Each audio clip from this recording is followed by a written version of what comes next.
And we're just gonna test it. 1 second, guys.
All Yeah, right, we are we're live.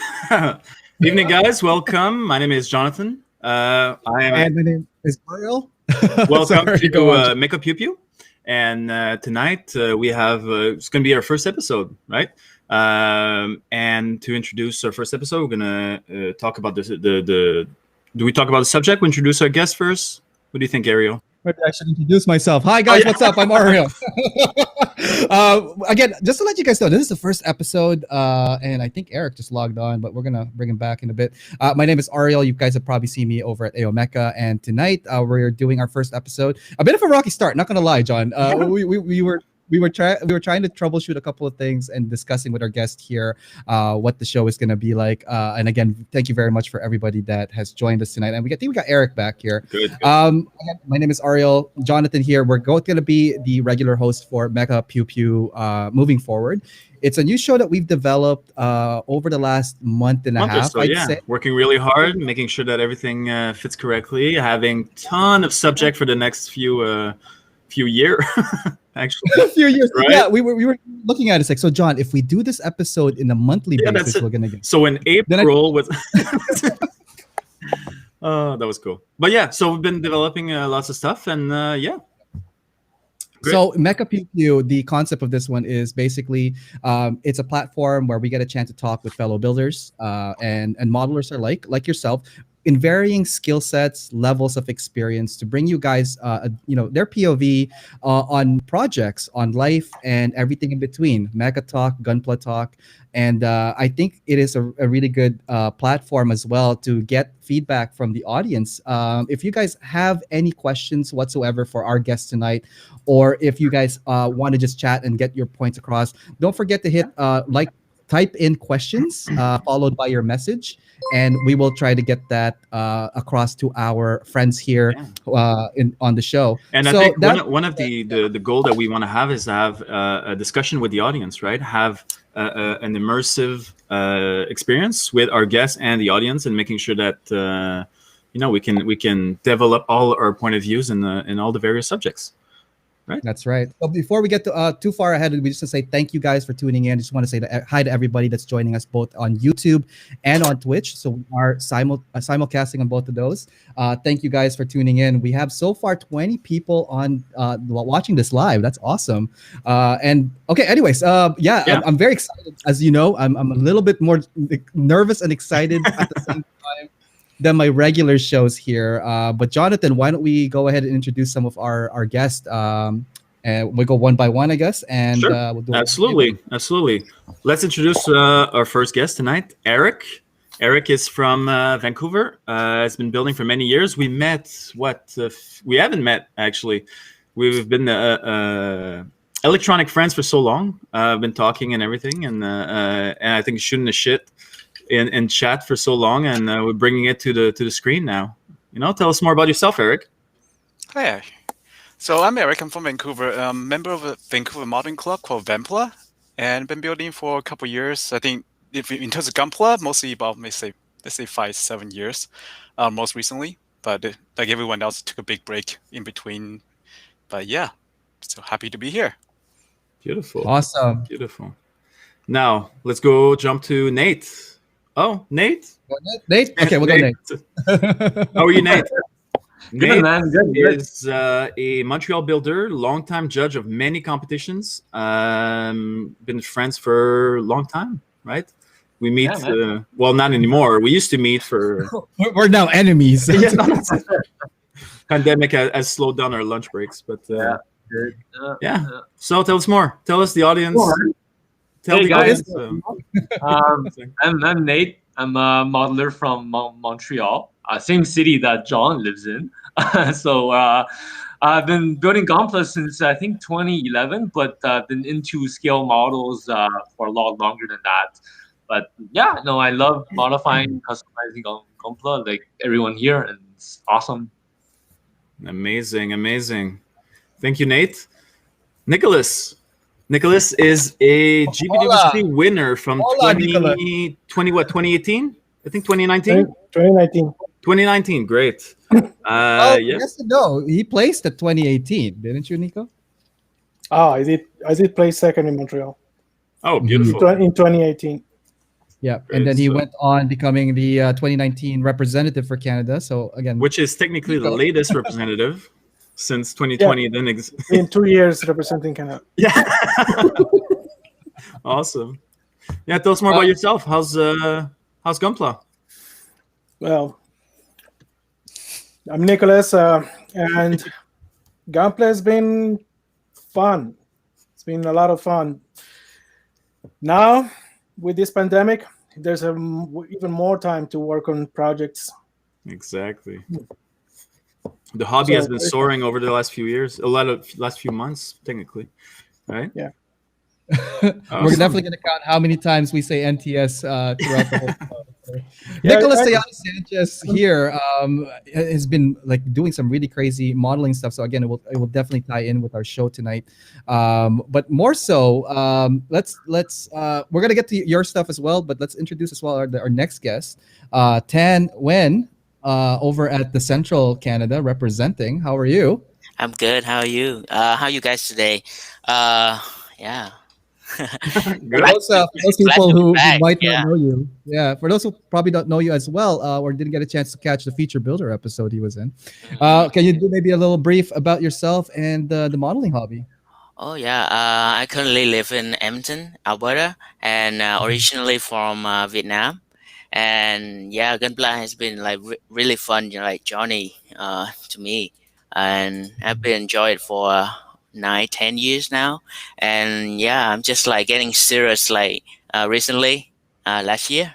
So that's good. That's really good. You do have some really, really good builds. We again, from the feature builder episodes, there was a lot of talks about customization and all that stuff. So I believe are looking forward to talking with you about that in the show. Yeah, running the name on my competitors list. I'm gotta watch out for him. To introduce our subject tonight, as you know, Mecha Pew Pew will be a kind of a weekly episode with various topics. Tonight, I think it would be, or I guess John and I were thinking about what would be a cool topic to begin with. when we start talking about topics, the main thing I think that like was kind of unanimous that we want to touch base is definitely modeling, advancing our skills, and talking about how to go past straight builds, which there in turn is the title. John, you want to elaborate a bit like what type Yeah, of of course. Advancing we mean?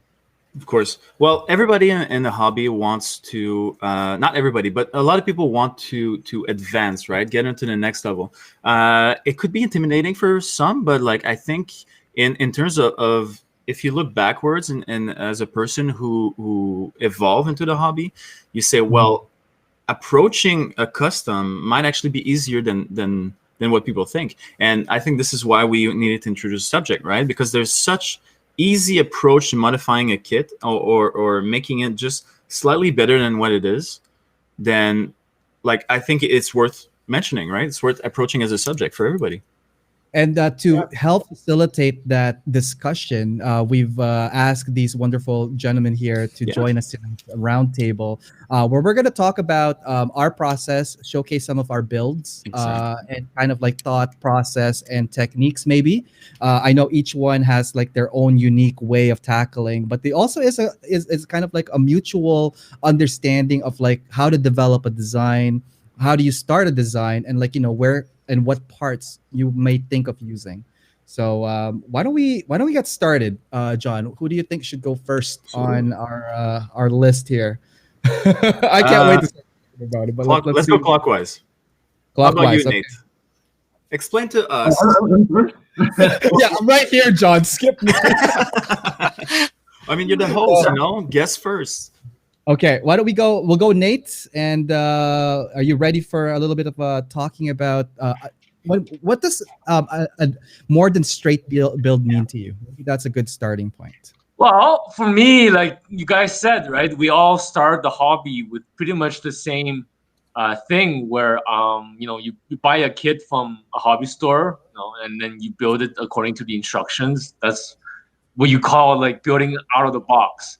But for me personally, like with any model, I guess, be it GUNPLA or anything else, is I'm always looking to sort of just one is it's just to make my builds a bit more unique than some others, and two is really just to be uncomfortable, if I can say it, if I can put it that way. By being uncomfortable, I mean really like doing something with a model that you're not used to, but ultimately learning something new in the process. Just to give an example, I mean, when I first started with this, I was just building the mobile suits that I liked from the anime that I watched. Gundam Unicorn, Gundam 0083, Gundam UC, the old UC series. It starts with that. It starts with like you watching a Gundam episode, you think, oh, cool, that Zaku looks nice, or that Gundam looks really cool. How can I have that like on my shelf? Then it leads to buying like a GUNPLA kit, building.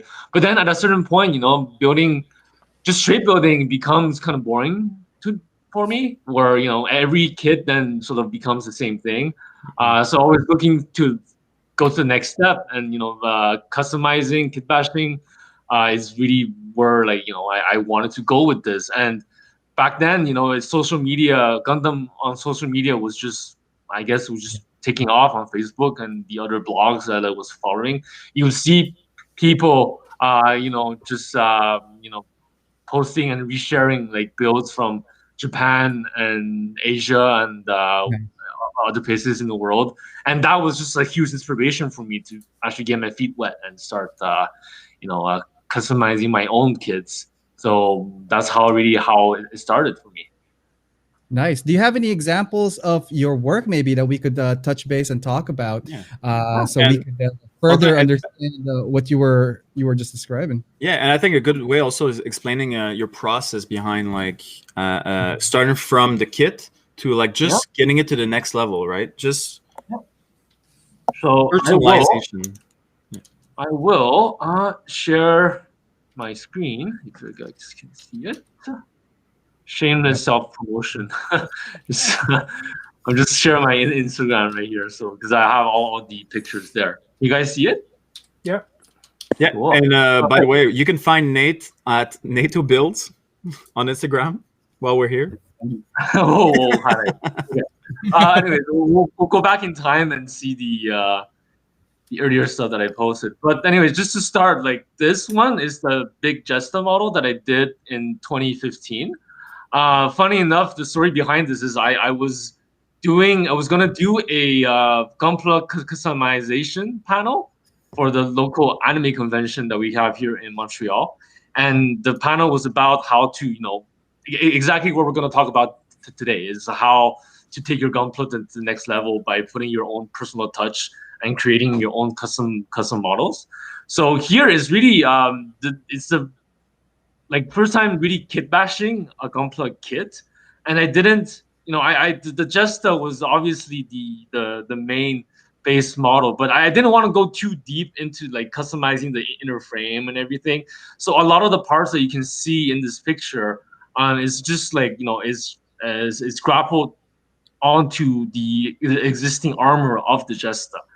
Just to give you an example, if you look at the knee shields, right, and even like the shoulder pods, the shoulder boosters, a lot of this is just putting on a custom part directly on the armor of the master grade. And the great thing with that is you're not really tempering the existing inner frame, and everything comes off easily for painting because all the existing connections are already present. From then on, that was the shot that I took right prior to painting. This is the other view. You can see where I took it from another angle. I combined a lot of parts from I think build not build divers, but the build fighters.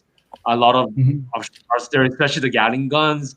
Also, if you look at the side of the legs, those are parts I took from the Kotobuki MSG, the modeler support goods that are super useful for like really making your builds look super badass. Far from that, the chest, everything, the crotch area, everything was just parts I took from I think like Gundam Age kits and Gundam Unicorn kits. How do you choose your parts?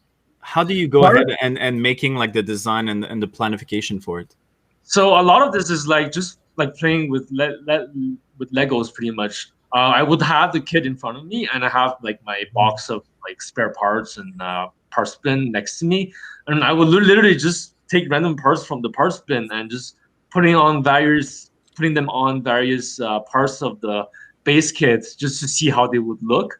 And if I find something, that matches really well with the flow of the design. For example, if you look at the chest area, right, that pink piece is from I think the high grade. Actually, no, the first grade, the General Ace, I think, from Gundam Age, or the Clanch, I forgot. Anyways, one of those Gundam Age kits, and when I put it on the main chest of the Jesta, it looked super cool. It made it look really angular, and I think that was the first piece that I glued on to the model.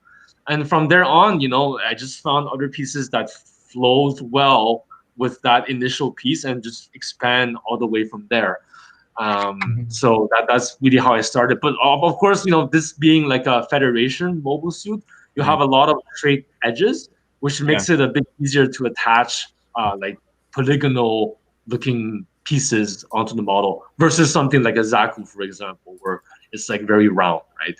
I have an opinion about this. It's like when my personal opinion about choosing parts is that sometimes I look at the different suits of the same series, and if all the various suits, and I try to see, because a lot of it is the same designers. Having the same designers have also a lot of the same shapes and the same areas that you can probably kit bash together. Just like Xeon goes into Xeon of the same era, and like same thing like that, like Federation suits. Yeah, I mean, when it comes to is really like working with shapes, and in the beginning, the easiest thing I have, the easiest advice I can give to people is just if you have a little nice high grade kit, you do the build fighter thing where you just take like the build fighter's parts, custom parts, and because a lot of the high grade like connection joints I think are somewhat universal. So the limbs from one can peg into the limbs of another one. And you go on social media, you see a lot of people doing this. They just do part swapping, like limb swapping, and that's already like a good way just to get your feet wet into like So- really starting to see like, oh, like, you know, this part from this mobile suit fits well with that one too, and that's how you really get into like kit bashing. But yeah, So anyways, the term on kit bashing. So for those people who are not familiar with the term, kit bashing is exactly what it sounds like. You take one kit, you take another kit, you bash them together. Yeah. And then you also talked about part swapping, which is also another term, which ties in with kit bashing. Because kit bashing, to me, means like, you know, like literally putting the pieces together, where the other one is swapping parts, which could be still similar from the same model kit, but just like instead of having arms, you put the legs on there and just, you know, build a snake out of it or something with their tail. So there's a lot of leeways to modify your kit without necessarily I guess, you know, cutting and screwing and all that stuff, because you could also find parts that are like Nate mentioned, that are identical in like holes or joint attachments, right? Yeah. And if you guys, if I'm continuing to share screen, I think I am.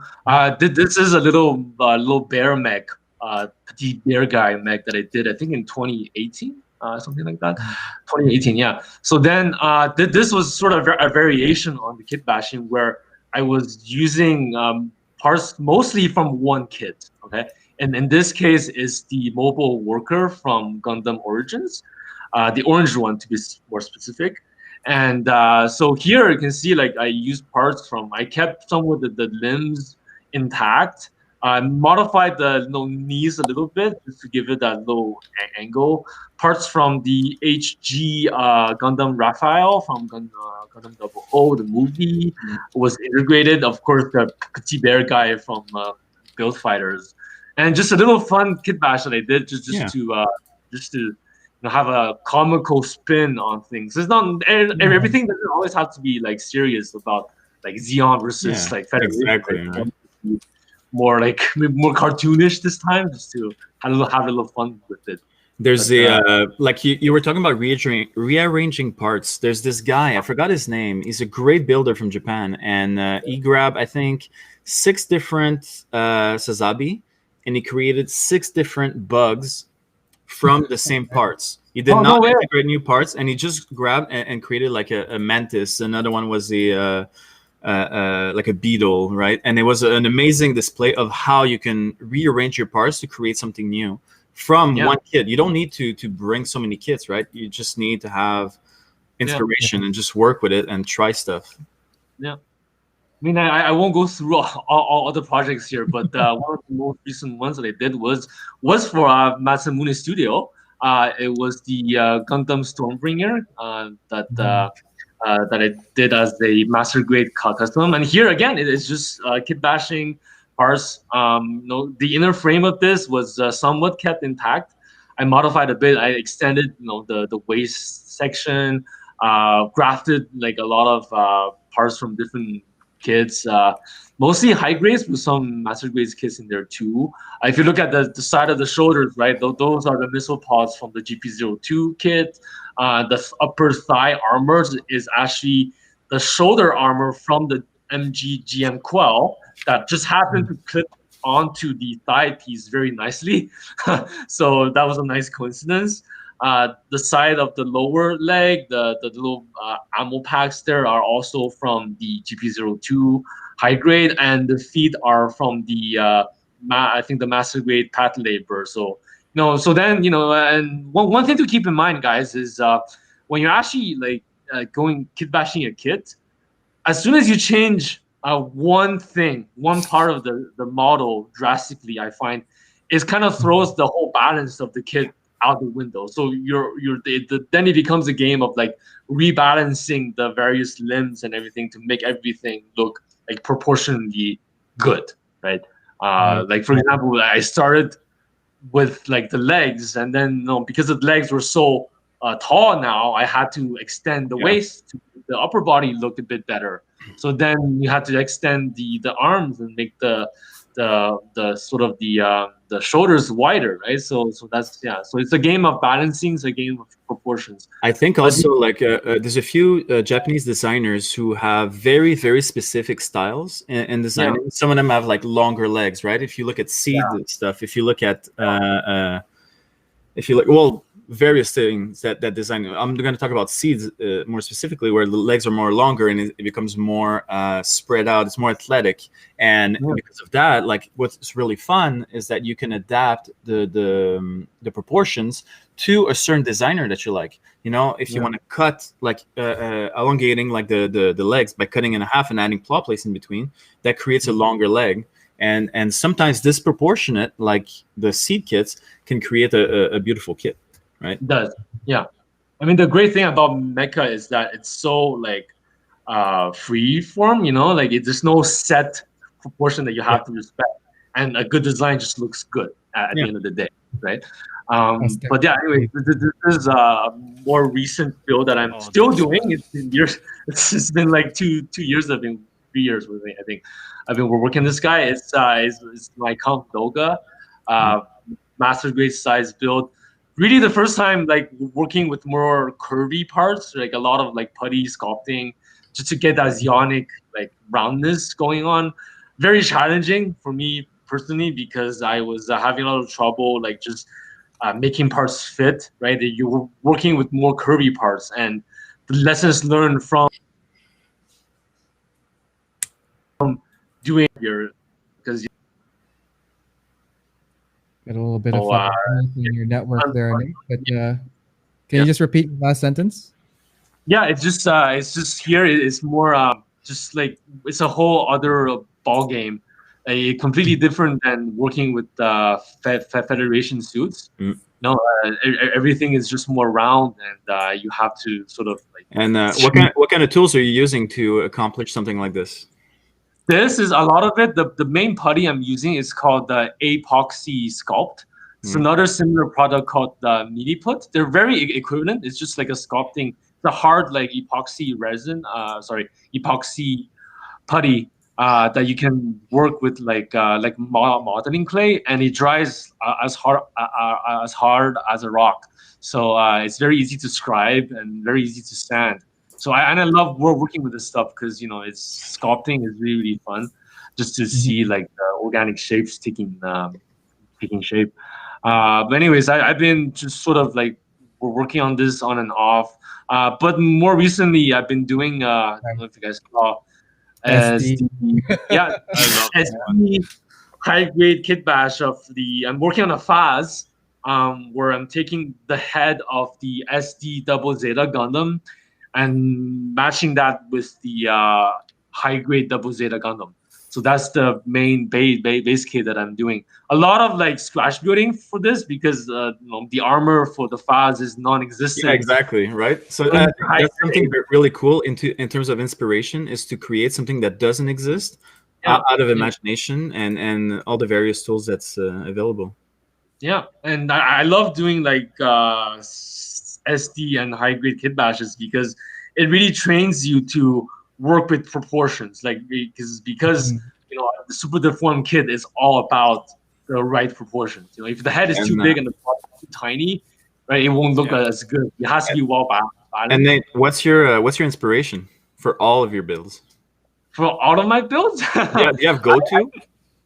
I mean, just it's to be honest, guys, it's very hard for me to just like straight up start a custom. Like if you give me like just a random kit, I would have a hard time just to even get started, because for me it's like, oh, I have to imagine like what the end product looks like, kind of, you know, before actually getting inspired. Like a lot of times what would inspire me to start a new project would be I'd be doing something like mundane, like at work or something, or like clean the floor, and an idea would just pop. Like, oh my god, like if I can do a custom like Zigok, right? If I have like super long arms, it would look sick. And sometimes like the idea just comes like that.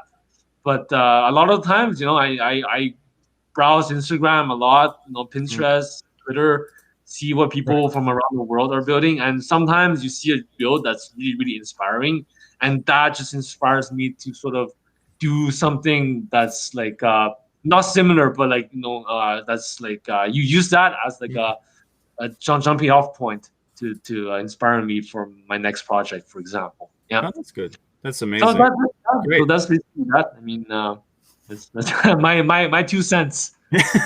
Beautiful. That's awesome. Thank you for. Thank you, Nate. Yeah, man. No problem. Awesome. All right. So, Who's our next contestant here? I'm kind of very, very excited now to talk about further into it. Nate literally drew first blood. Yeah, exactly. And a couple of points there. I was writing some stuff down. I just want to circle back to Nate's point. The curves definitely are hard to work with because, like, especially matching them. Whereas something that's more straight and I guess angular can be, easier to work with because a lot of people tend to use cutting mat for their first time, or they're using plot plates that are flat for the first time. Just want to reiterate that there's really no way getting around it if you are doing rounded shapes. It's just more practice and getting more kits, I guess. You got to get more parts somehow. Yeah, that's it, right? So there's a lot of question right now in the audience asking about where to start as a beginner. I think inspiration is actually one of the most important thing to approach in the hobby and not only kit bashing but in customizing, right? I mean, all of you can actually express your inspiration along when you're expressing your opinions about going more than straight builds. I believe that the best inspiration is finding something you like first, and then maybe going research, right? The internet is limitless in terms of images and content, and reinventing the wheel might not be easy, and sometimes it's not necessary, right? Sometimes you could just look at a style that you like and applying it into a different area, and I think that's the beautiful thing about it. It's like approaching a subject and looking at the various tools you need, the various material you need, and yeah. Awesome. Why don't we do our next one? Actually, yeah. Go on, Eric. Sometimes it's not a bad thing to try to imitate another builder's style as a practice. Especially starting out with so many internet also has so much information out there. It's so sometimes you see a style or someone did a similar kit bash that you like, see how the parts are broken down, and see if you can do it yourself. And that's also a good way to learn. Yeah. Like a lot of the time, it's not even rocket science. Like we literally take two things together and we force it to fit together. We cut it and we pineapple. We make it fit together. And I get a lot of inspiration from a lot of you guys, but except really? Ariel. What? You take that back, wow. Nicholas Sanchez. Oh, by the way, you're on the other side. I know we've been shifting. I've been shifting everybody. So okay, as we're doing this, whoever wants to talk, I'm just going to shift it there. So Nico, you had some pointers about me. So no, let's go ahead, Nico. Let's go ahead about your point of view about developing beyond straight builds. Well, that in case of me, it's a little bit different. I guess it has to do with how I got into the hobby. Because I started before building the Star Wars kits like this one. Mm-hmm. So in terms of that, basically what you do is that you don't try to change the actual model to something else. You try to actually make it look as much as you can to the actual movie. So I started with that. Then I started doing GUNPLA, and little by little I started doing like different color schemes and stuff like that. And the kit bashing is actually something very, very brand new to me. So I go really very slow. What I was thinking, why don't we just? It is a perfect segue. Why don't we get NTS on deck and Nicholas Tejada Sanchez?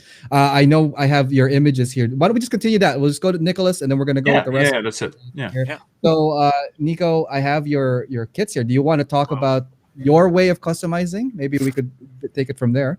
Yeah. So, for example, this is my GWC entry, and what I was saying before that I started with Star Wars. First, I would like to say that I'm a huge Star Wars fan, and it's like it has been a big part of my life. So, in terms of inspiration, that's where I get it from. I don't necessarily get it from other Gundam series or stuff like that. No, most of my inspiration when I'm doing a custom work or kit bashing or something like this comes from Star Wars. And in terms of the actual design or of the actual kit that I'm doing, it's not to create like a brand new kit, like a brand new suit. What I like to do is that you have like a regular one. It has been to all sorts of hell, and through time it has been upgraded, but not necessarily by the actual company that made it. So it's upgraded by the actual pilot or his crew. So it's like in a way think of the Millennium Falcon, for example, how that ship got customized by the Han Solo through the years. So I like to, if I put a new piece on the model, I really want it to be noticed that it was something that doesn't belong there, that it was added later, and giving it like a rough look. Yeah, that makes sense. Like weathering and like adding more to this. Yeah. The just weathering like is plastic details, but like further adding details to it. yeah. In my GWC entry, I didn't do that because this is actually my very first custom work like this. Before I will do just the kit as it comes out of the box. I will just change the color scheme. So this was the first time I tried to do something like that. So I was a little conservative on it. But newer ones that I'm doing, I'm going beyond that. So if I'm doing, for example, a swap of a part, I want it to be really noticeable that it belongs somewhere else. Yeah. Right? And so when you look at it, like, oh, for example, this one, my GWC, the two shoulders are different. One is from the Hazel, and the other one is actually from the kit. Why it has a different shoulder? Because when that piece got blown up, that's the only one they had in the hangar. When you custom, there's in GBWC, one of the main key feature that they're looking for is having a story, right? And having something iconic like that is very good to have some like that. It looks like it's been replaced. It went through something or whatever. A lot of builders, when they kit bash, they have you either fit in the story or you make it blend in the story, right? So it really depends on your approach. You can blend a part that will fit together, and it's really awesome to see a build when like it's full custom, and then I know that part, I built something like this, and then you see, wow, he actually used everything he had to make something great. And I think to reiterate basically what you're saying about keeping the base suit and adding on to it, I think it's two different philosophies again of building: is surface details versus modification, right? Surface details enhances the model. The other one modifies the model. Well, now, for example, on my newer builds, like this one, for example, that is the one that I'm doing right now. Well, where's the camera here? Hang on, Nico. Let me bring it that back up again. Right here, full view, full Nicolas Tejada Sanchez view of his beautiful face. And his, so, this is the torso, and this is the whole backpack of the kit that I'm doing right now. And there's a lot of modification on this to make it work. So because I'm not an expert on modifying parts and stuff like that, so I try to go little by little, learning new stuff. But even if what I like to do is make it noticeable that a part was being replaced or something like that, I also do some modification to make it work, because it needs to work, like to look like it, even if it is different, it has to like attach and be functional. So we're just looking at some images that you sent over earlier on, Nico, about like how you do detail up on your armor, like what you were showing. I think there's a clearer version of what you were. What is that build for, and what are you doing here? What is this image here? So that's my latest one. So a little bit of the history of how I started doing these customizations is that first, when I did my GWC, what I would use is parts from other kits. So this is my kit of choice for that. Is the Y-Wing from Bandai. Okay. In terms of parts and details and stuff like that, this kit was great. The problem is that it's expensive. So when I was destroying it, I also was like, Oh, And I think we I've been noticed that. I just backtrack a bit because I think we noticed parts of those Star Wars that you mentioned. So again, yeah, very you can very see the back in the back those these pylons. You right. can see Oh them yeah. there. Hang on, let me see if I could find a closer look. Is it before or after? You can see it in the back. I sent you a picture where you see the back. Yeah, let me just scan, guys. Give me 1 second. There they are. So let's talk about these guys. Very iconic silhouettes. These are like the silo looking shape that he's using for this, but they're actually the pods of the Why Y-wing. Yeah, I modified them a little bit and I added more details so they wouldn't look so much like them. But Mhm. again, this is the first time that I was doing something like this and something this big. So trial and error all over.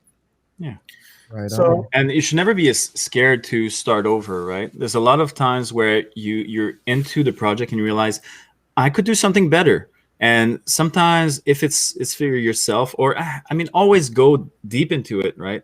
Go and modify it, change it, and always upgrade and upgrade and upgrade. Sometimes you can scratch the whole arm, right? Scratch the whole kit itself and be like, there's a better way to do it. And if you do that, or you either you finish your current build or you start with the second one, and then you evolve and you constantly I think learning is the word that we want to Yeah. emphasize here because it doesn't. I don't think there's a right or wrong in regards to customizing and building. And I'm just using Nico's as an example. Like he used parts from different series. He used parts that were available to him. And if you notice, and I've seen you build this, Nico, like throughout the whole year of 2019. And just to echo on like not being scared because there's no right and wrong. There's either you like it or you learn from it. Exactly. That's there was a well said. lot of wrong in it though. Because But the thing is, the artist is also its worst judge, right? Like you're technically always like judging your work if you have that artist mentality. like I messed up on it so many times. Like the head on that kid is from another one. I had to replace it.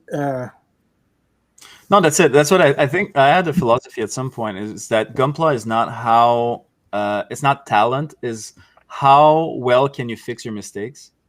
Mhm. Right? that's 'Cause- true for model building in general. Yes. Yeah, that's it. Yeah, You're gonna paint something, you're gonna mess up. You're like, okay, how do I fix this? And then you go on, and like you either patch it, you either like restart it or whatever. But learning how to And fix your and mistakes not is how also- you become really good. Yeah, and not necessarily that fix a mistake. For example, this build took me 6 months.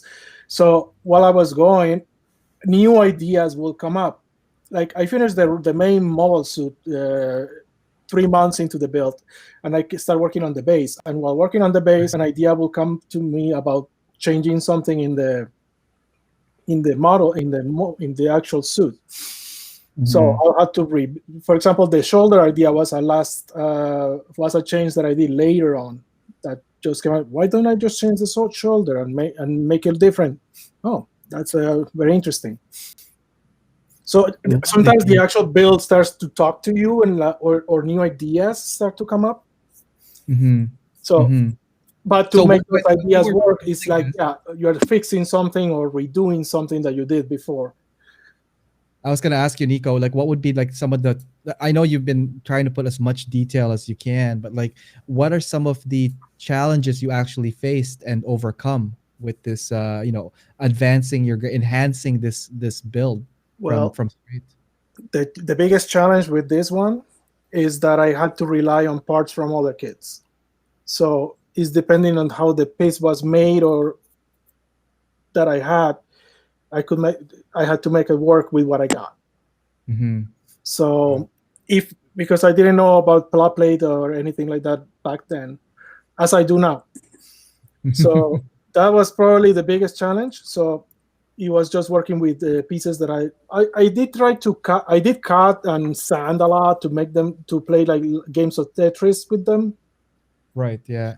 But still, I was like, for example, I was using the model pipes from the Y-wing, and those come in a specific direction. So I had to do something just based on that. Like you had to bend it or rebend it. No, I couldn't bend it because if I bend those, they will break. So as they came, I have to make it work with that shape. So I think that's what was the biggest challenge with this one. So, but now, see, this is the thing. Now, what I do is I try not to rely so much on other kits for this kind of detailing. I still do like the part swaps, depending on the actual model that I'm working on, and the kit bashing. But for details, I don't try to rely anymore on Star Wars kits, for example. I try to do my own details now using plot plate and stuff like that, like you see in this picture right here. I think this is a perfect segue, Nico. If you could talk about a bit of your first experiences, working with detailing with styrene. I know you mentioned you were relying on a lot of other parts, but now that you're working with styrene or plot plate, it's pretty much like a plastic material in various gauges, in shapes, thicknesses, and all that stuff. Can you give us like maybe some of your first experiences and what you could share as a lessons learned as you could progress?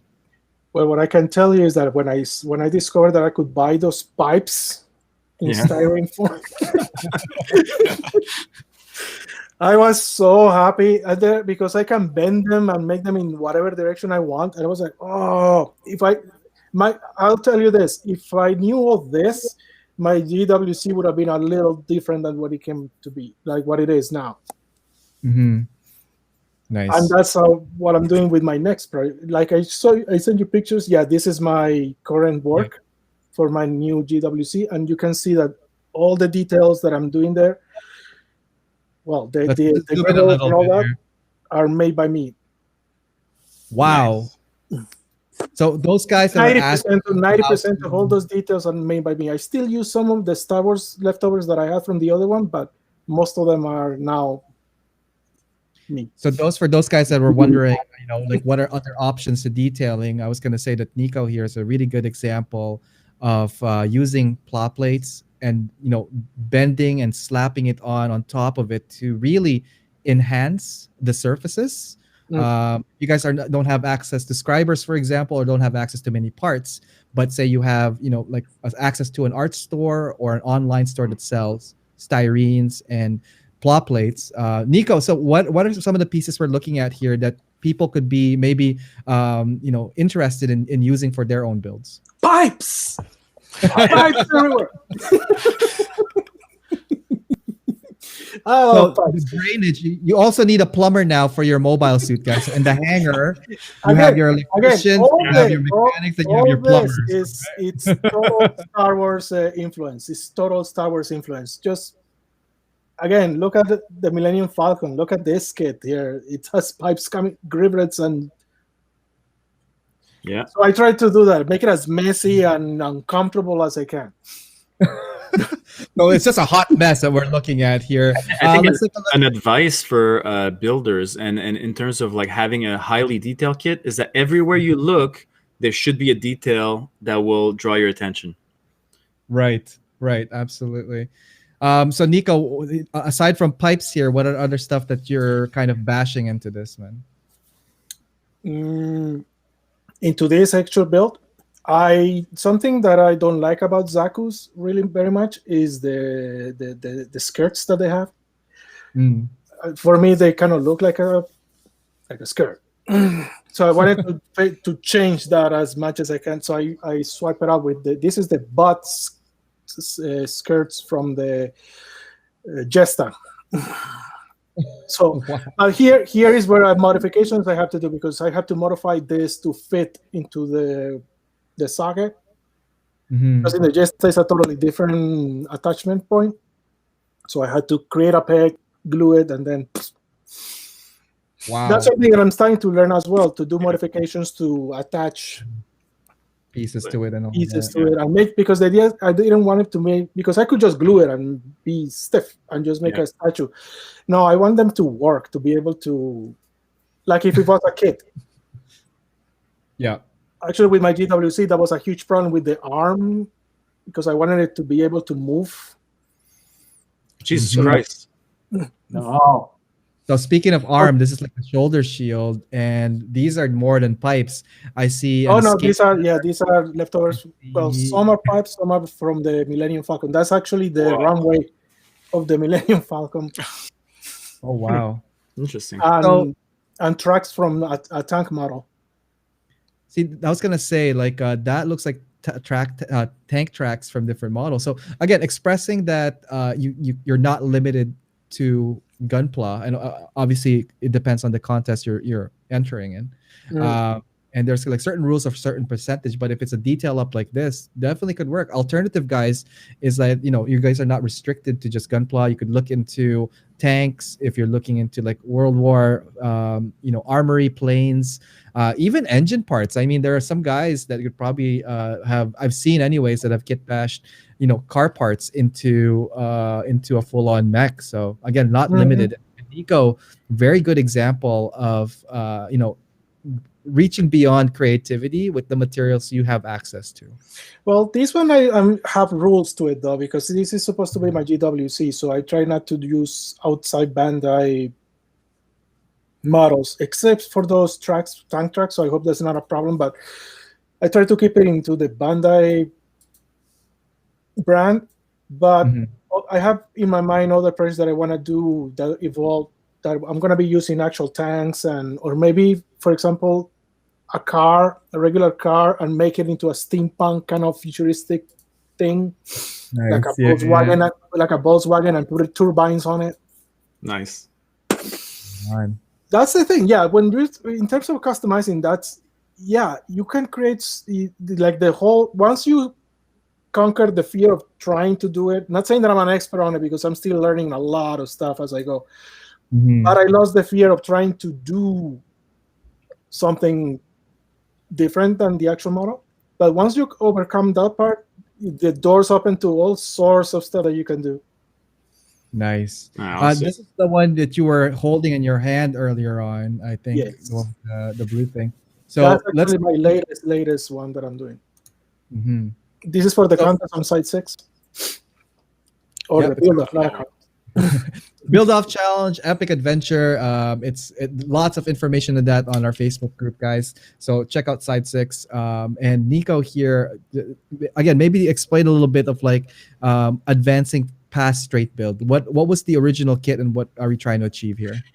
I think the kit is called the Bugu. Yep, that's the blue one from Origins. Yeah, I love that kit.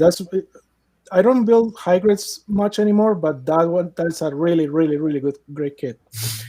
And I wanted to make it look different. So in the build of, I'm supposed to be the tank of the group, like the heavy armor war machine.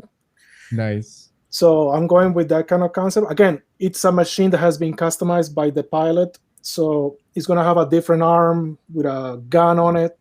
So that I had to create, I had to modify to make it work for this kit. Yeah. So and that backpack, to be able to attach it to this one, I had to do more customizing to it as well, because the pegs are different. How do you attach yourself different parts to? How do you force attach something to something else in your own? When I cannot do well, I wanted to. In this, what I did with this backpack is not glued to the suit. It's glued to a piece that allows it to attach to the suit. I found that in the customizations that I do, a lot of glue. I use a lot of glue. So I became very good with. So I think I'm gonna be very good at doing tank models, the ones that are glue models. Yeah. I got a lot of practice. I've been getting a lot of practice on using glue. First, it was a mess all over my hands, all over the kit. Do you have a preference in glue that you use? Yes, I use the Tamiya cement, but the white one. Oh. But I use the green cap on it. Yes, 100%. I agree with you, because you want 100% of the strength, but you want to have the delicacy of the extra thin. Yeah, exactly. It's perfect. It dries quick and it's strong.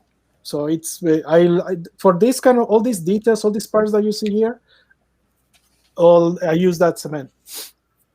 Ooh. It requires a lot of pause and hold your breath when you're. Nice, nice. Awesome. And there's another example, guys, just to show you some of the detail work. Again, I think it just comes down to time and patience. Like, and lots of Yeah, what yeah. tweezers and magnifying glass. Like, my eyesight is definitely Oh, not as I good. wanna get one of those. I really wanna get a magnifying glass because to this day I don't have one. So what I do is a lot of squinting. Yeah. Sometimes what I do is I take a picture and I zoom out to see if it looks good. If it's not, I have to redo it again. Mm-hmm. But see, lot- this is in this piece that you see that this is what I'm going for. Like the Zaku was there, but then all this stuff was added to it after. Yeah. Mhm. What does it do? I don't know, but it's supposed to enhance the leg, I guess. Nice. Make a kick look harder. Right on. Okay, Okay, I what else? also started carving and cutting stuff, so you see holes and in the armor. That's something that I never done before. I try to do little things new that I didn't do in my previous build, but I don't try to go really big on the changes because I'm not that I need to educate myself first. Right on. Also, just to an added thing too, like I think someone commented, once you put paint on it, it's custom already. Very, very true too, because like we're looking at the end frame, right? Mhm, This is mhm. all stock parts, and what you would do is just like color it, add that little accent of color, and it pops up already. Like it really changes the whole look from a straight build all the way to something that is awesome. So Yeah, Good. even adding little tiny things like one of those Bandai extra parts like they look like radars. If you add it to a shield, it's different now. It's a little customization there. It depends how far you want to take it. Yeah, yeah. It's all personal, right? It's all. Huh, Absolutely. beautiful. I'm still learning a lot from masters like you guys here, and He's definitely talking to one of these guys over here. That's it. These guys. come on, from naked there, holy shit. Awesome. Thanks for sharing that, Amazing. Nico. Thank you, Again, Nico. we're gonna have some final words and questions and comments, and again throughout. Final thoughts for you guys, like for our builders towards the end of the show. But like, keep those questions coming, guys who are watching. There was a question, and I want to circle back on. Randy here. I'm trying to find where that question Oh is. yeah, it was a good question. It was a lengthy question. I remember. Yeah. Basically, Uh, how do you find your design in scribing, I believe, or in the patterns? Right. So, do any of you guys want to take that question about scribing? Scribing is one of the things that I want to learn next because I don't know how to do it yet. To do what? Mm. Scribing, I don't do that Scribing? yet. Oh, yeah. Anyone here want to chime in on the scribing part? Well, I think it's all inspiration of line, right? So there's basic theories behind it, right? There's a lot of information online, but basically is always go into further than 90 degrees, and then following your line and creating a mechanical design, right? Sometimes it's not as easy. Inspiration by online is probably one of the best tool. Start with a pencil. Honestly, when you want to draw a line, you start with a pencil, you go at it, and then if it feels right, you go ahead, you try it. And like I said, like it's not always about having it the first time. It's about knowing how to fix your mistake. So putty or whatever, filling your hole back again and redoing it until it feels right. And in terms of inspiration, again, like just going online and seeing how all the designers, all the pros of this world have been doing, and reinventing the wheel is not the way. It's just looking how to do it and feeling comfortable with it is that's it. I want to chime in a Absolutely. bit about designing the scribing lines if I can. Yeah, absolutely. Yeah. Go ahead. Like the concept, the concept arises from how to service the machine parts, right? For the panel lines, that's what it came down to. What it came down to it. So if you think about it, okay, there are pistons behind the arms, and how are you going to get into that part to fix it? So you need to pick some sort of panel or design the panels. But in terms of mechanical strength wise, you don't want to have too many panels. Otherwise, it's just not strong enough to take the hits. So you want to find different size, so that it's big enough to as big a single unit as you can, but also different elements they can use it, so then they can lift it up to do maintenance work on the machine. So that's one functional aspect, or you can go completely different opposite and just make it as fancy and ornate as you want. More like you're doing the inlay on like metal work. That could be another direction you want to try. I know a lot of people are inspired by the real grade or master grade kind of panel line, so they in practice on try to simulate those kind of design as well. So there are a lot of ways to go about it, and practice will help. Awesome. I Perfect think segue. Yo, go on, Nico. I think I very what I will when I'm going to panel lining. I think what I will keep in mind is scale. So, Yes. for example, a chess piece. They are not going to create a chess piece that size because that's a lot of metal, a lot of work. So it's just to make where would it make sense that it will be divided in sections so they will later on attach it. Right. So I will try to see, for example, in scale, where would you put two plates together to form that specific piece on the mobile suit? That's how I will go for it in terms of a realistic kind of design of panel lines. Nice. Good comment. Anyways, loving where that discussion is going. Eric, you were just talking about customization. I think it would be a perfect segue to have Eric start the next topic here. So Eric, what are we gonna be talking about on your end? Do you have some stuff we're gonna be sharing? Yeah. Let me pop my screen up there, Mm-hmm. and there it is. Okay. So can you see your screen now? Yep. Yep, All right. we So got it. I go the opposite direction of what Nico and Casino when what Nate was talking about. So the customization, we have the tactical or more functional aspect. I prefer the opposite, more artistic, more fantasy oriented, or more build fighters type of build, and that's where I find my imaginations gravitate toward. And so this was this little Pratika was a snap build for a snap build competition in 2015, and so I just took a little teddy bear Pratika and then put on the universe booster on the back, and that's one of those things where it sounded simple enough, but making that connection peg and hold joint and make it solid was also was a different challenge. Right. So even though it's one of those things where in concept it looks easy to execute, but then I had to find new ways to put everything in place.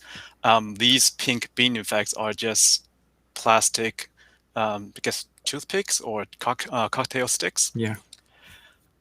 So what I found in my builds, a common theme is learning how to drill holes properly. Exactly what I wanted, and also basically use the drill and the hole and peg attachment. So I have made a discovery where Bandai high grade sprues create a good collection of different color 3mm plastic rods. And Nice. so a lot of high points on the high grades are 3mm diameters. So it becomes very easy to just customize or get the material from the box itself. So yeah, this was a simple kit bash to literally what Ariel was talking about, pineapple and pen, and boom, there it is. And yeah, Build Fighters and Build Divers line had a lot of different attachments. I found a very, very good, easy way to get into kit bashing. And let's see. Now here's a different kit bashing idea. Yeah. That's worlds apart. Damn, that's nice. Yeah. This was a fun group build in GUNPLA where we picked Palace Athena as a base kit. And I wanted to do something different. And I also didn't have a lot of time. So I cut off the lower legs and just slapped on thrusters. So then I had less parts to paint. I want a different shape. So at that point, the GUNPLA just came out. So I love the shoulder parts. So I found a different way. So again, that was attached on through a plastic peg just on top of the shoulder to attach it. And then I wanted something even more different. So I figured this shoulder pad gave me a gladiator type of look from the GUNPLA. Then I want that Roman-esque crest. So that's taken from Togi's, the old 1-100 high grade Togi's, Togi's 3 kit, and there was a Togi's 1 or Togi's 2 crest.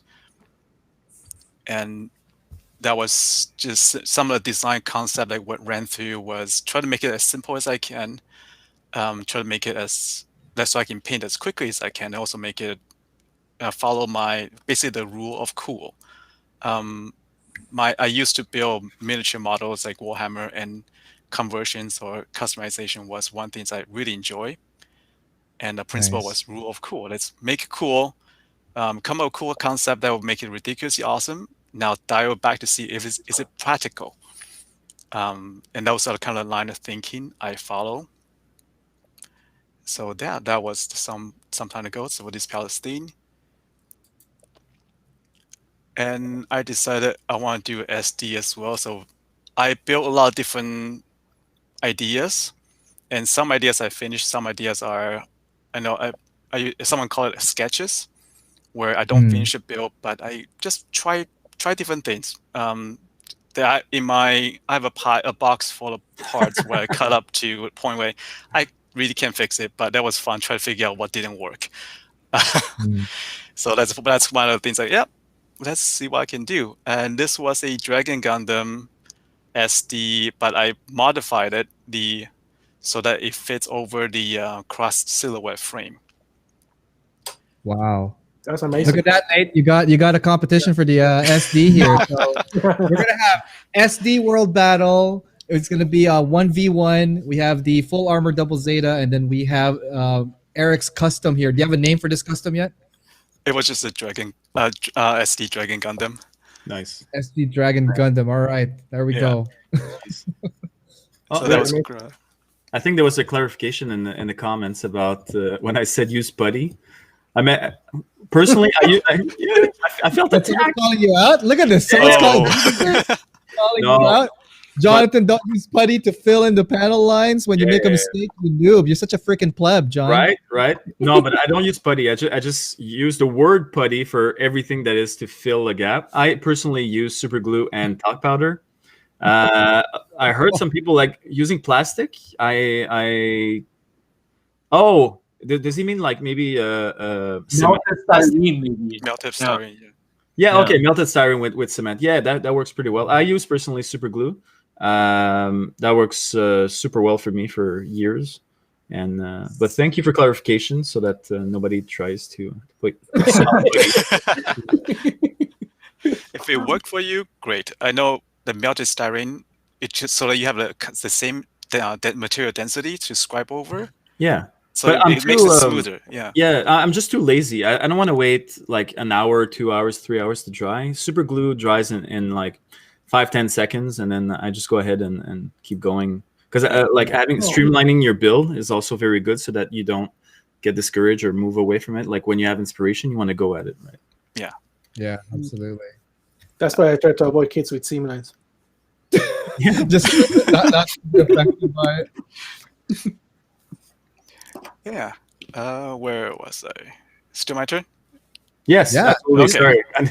No, it's okay. That was a good point Definitely, too. that thought came across my mind, and I forgot about it very quickly after. So, yeah. Sorry. One more thing about this Dragon Gundam was I wanted to play with custom beam effects, and luckily at that time, local hobby stores have these clear styrene sheets. So I was able to just draw some designs and then cut them out gently. But the problem with clear styrene sheets is same thing with Bandai's clear plastic. They're very brittle. And so that was actually the second attempt, because the first Dragon effect broke, snapping when I was cutting it out. So that was fun. Yeah. Well, one of my philosophies is always get two, because you don't know if you'll be able to get more anytime. Yep. Oh man, I fell in that trap, and that's why I had to get rid of half of my stuff too. What point? Exactly. You start building something like, okay, awesome. Now I messed up beyond recognition. Let's start over. Oh shit, I can't get that kit because it's out of production for 5-10 years. So you're like, okay. Yeah, been there too many times. Eric, do you have more images, or I do have a few more. Okay. Yeah. Now this was a push to see what's the simplest gunpla I can make, and I did it in 8 hours. Jesus. Can you zoom in on that real quick? Is that a ball? That was a SD ball. How do I zoom in? SD ball. I didn't know they made those. Yeah, there was an old SD kits. I forgot what series. The Sengoku, then the really old, the two head proportion SDs, and some of them came with these SD balls or SD Zaku in just a two-piece mode. Ah, And so I managed to get one from a long time ago and decided I want to do something quick and fun and do some customization as well. And again, it was just cutting off different parts from the newer Sengoku 10 series that came out with a lot of clear effects. Digging through the parts pile, finding a handle from a 30-minute mission, and then the flame effects from the that burning Gundam. Yeah, so that was a little fun overnight project. oops. And yeah, clear plastic to make little mouse using different paper craft punches. Yeah, it was a heart, then folded in half to make the body, and then paw prints went to make the ear, and then just random shapes left over to make the tails. So there are different ways to Nice. make fun little objects, and like as I mentioned before, I follow the build fighters kind of philosophy, so things come out a bit more ridiculous, but if my build brings a smile to my face or something that I just can't stop laughing about it, then I think I did my job right. And Awesome. What's this? this guy was my 2017 GBWC entry for the Vancouver show. This one came in second in Vancouver. Oh, man, yeah, we remember this. So when you guys were announced, okay, so when we were in Montreal at the time. Sorry, Nico, you weren't part I of that wasn't trip. there. I wasn't. It was almost simultaneously announced because I think the Annie Revo was happening the same weekend as Otakuthon that weekend. So we were here in Montreal and we've already received our finals, but because I think you guys were getting yours the same day, we just waited till like towards the end of the convention, and this popped up in all our feeds, and I'm like, holy shit, look at this motherfucker right here with this crazy build, right? So I just want to say, I didn't get a chance to say this earlier on, but like I did love your work. This custom was really, really dope, man. Can you walk us through, for those little guys who might be interested in approaching something like this build, what were your design concept, thought process, and like, how you approached it? Right. So first I wanted something big, and Jonathan mentioned this earlier, saying GBWC tend to favor something with a story behind it. And I in a scope of 50 centimeter by 50 by 50, I couldn't think of a good way to tell a story. And falling back to what I love most, which was the build universe, then okay, let's do a final strike type of thing. I wanted to do a Medusa, and to make it work, I decided I want to do a mobile armor, and that's where the big giant snake with a claw thing showed up. That was the main build, and then it just came down to what can I find in terms of parts to make it work. What can I find in terms of kits that are affordable that didn't break the bank? Try to make this work. Right? So it took me a long time collecting all the kits. So I went from like we have swap meets or people selling their backlog or stash. So I was able to get some of the parts on discount. So it took a long time just to collect enough parts to make it work. I think the snake. Eric. Yeah. Can we Do you mind zooming in on that one? Because like you're teasing me. You're just like at the wall and you're just kind of like waving your finger like this at me, man. Yeah. Look, okay, so guys, this is like one of the dopest kits I've seen with like the tail, like, at least in North America, looking at all you guys out there who haven't done it yet. But Eric here, the tails, I'm very, very interested in like what transpired. Like, where did you get your parts? You said you were getting your parts. It took a while to get your parts, right? Like, what were you targeting? I was targeting something that is repetitive and I can make into a long chain. And what I ended up settled on was the 1:100 scale Grace. Oh no, you did not. Oh no. Where's Andrew and Skyers? Oh my god, they're probably like shitting their pants right now. There were 8 legs in total. They make this long chain. 8 legs, so that's 4 kits. 4 kits. What scale is it? 1:100. Oh my god! You know how Yeah, hard it is to get Grace now. Yeah, I'm yeah, waiting for the It was hard to get blueprints. 4 in the first place. Really? Huh. Yeah, that's crazy. Yeah. All right, go on, Eric. Go on with your build here. So, yeah, I understand how difficult it was because it was a struggle just to get enough for the legs, and so then Yeah, that here's solved Sky the. in my heart. Oh, you made him. You made him a heart attack. Sorry, not sorry. yeah. It had to be done. Sacrifice had to be made. That's all I can say. Yeah. And then, so then it came down to one problem at a time. And then, so I need a long snake body. I found the legs and I found a way to attach them end to end and still preserve articulation. Hmm. Turns out the hip joint the hip joint requires some modification. And after that, it was relatively easy to put together. So the whole chain had full articulation, and I had to put in a lot of metal support structures inside. Otherwise, the whole thing Wow. collapsed. But I had a problem where, if you notice, there's a clear action stance in the back.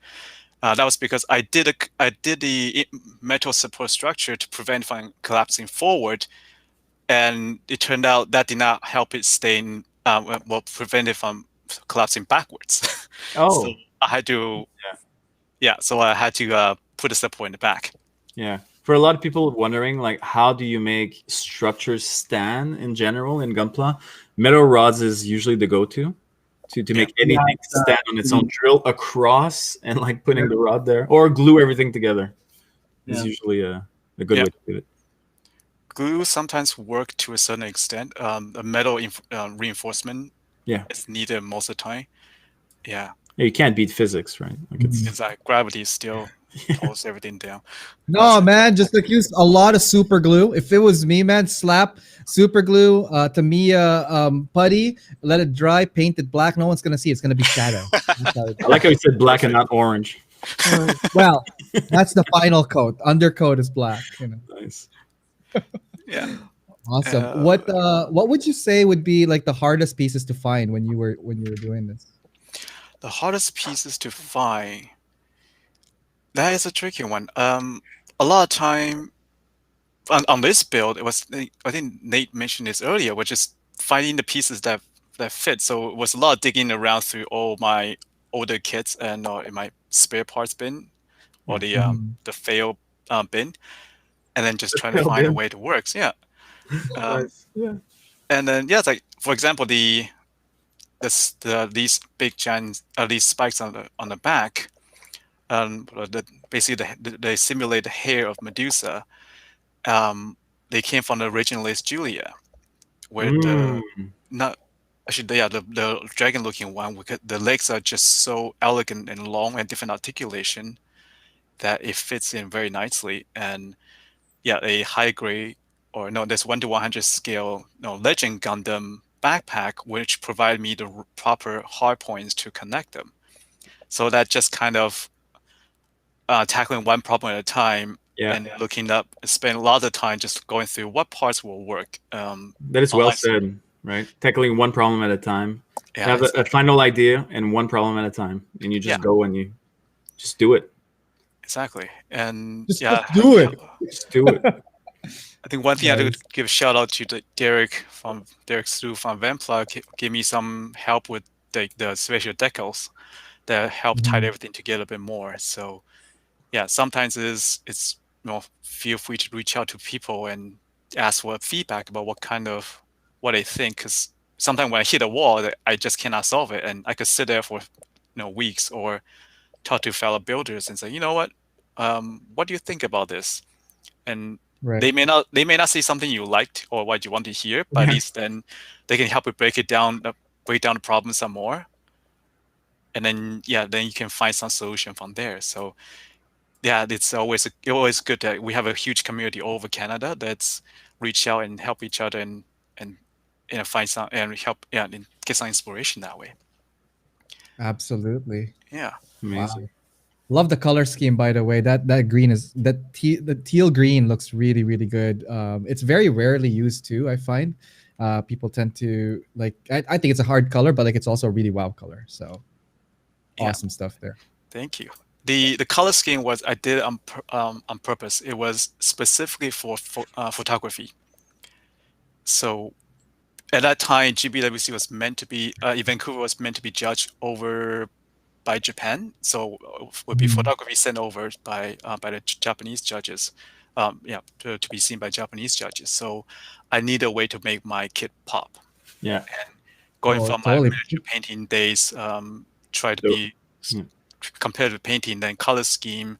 I need to make it pop for print, and Is the I have wow those- effect because Yeah.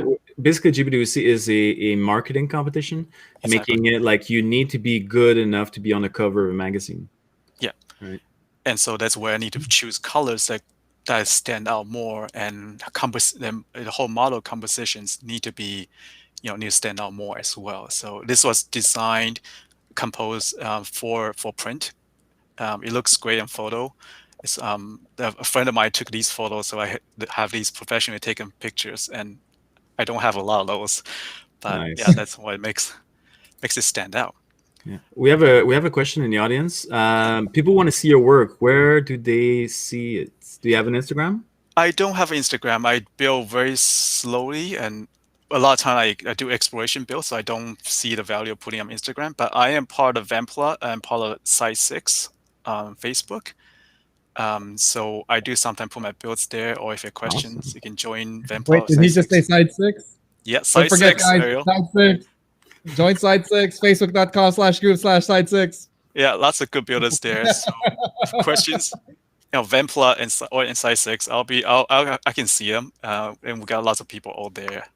So yeah. Awesome stuff. No, thanks That's for an sharing amazing that. build. Yeah.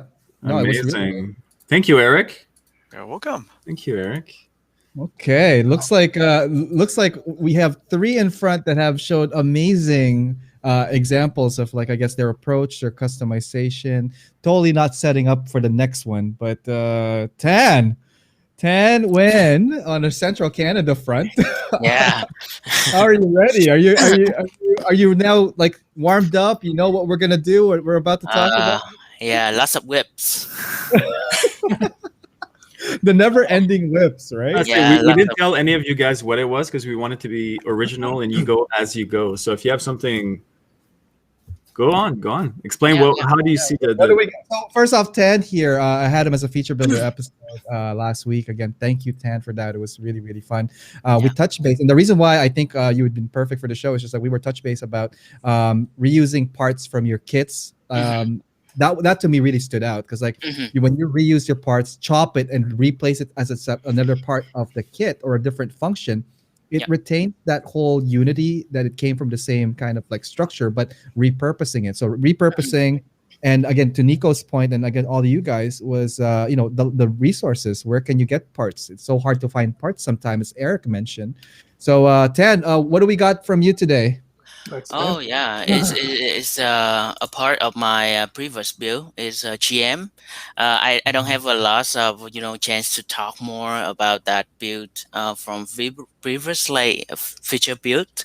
So I try to grab some of my whips and talk more about the process and all that kind of stuff. So Nice. basically, You have yeah, the screen share ready? I could pop it in. yeah, I can share the screen view. Uh, can you see now? I think it hasn't. Oh, there it is. You're at the very bottom. Is that you? Yeah. Look at this 4K looking super ultra wide screen, man. You could connect the dots with someone's dandruff on this. Hey, it's artistic. Okay. Okay, so, weird flex, but okay, we'll allow it. Yeah. So first I snap built the kit and take an overall look of how the shape, how the proportion, and come up with some brainstorming about what I'm gonna do later. For this GM, I wanna have a scout look, more of a skinny guy because I don't really like the proportion and the shape of the original kit a lot because it's a little bit like bulky to me. So I try to make it look more skinny afterwards.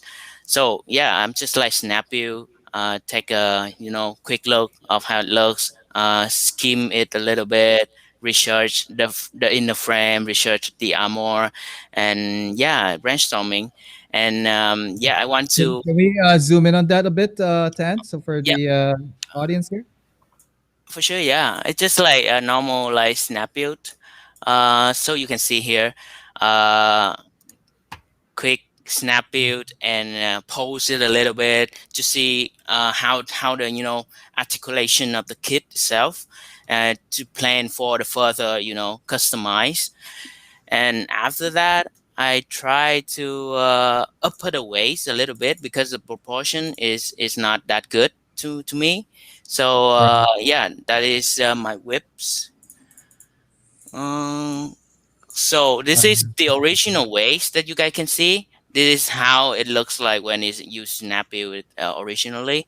And I want to like raise the waist without customize too far. So that's what I come up like.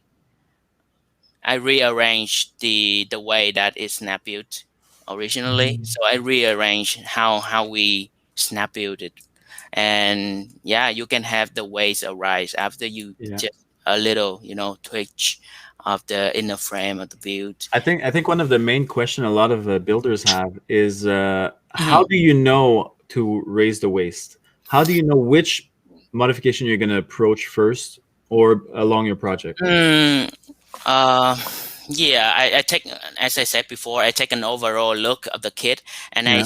I it's just my habit. I want to work like from the middle top and the middle bottom.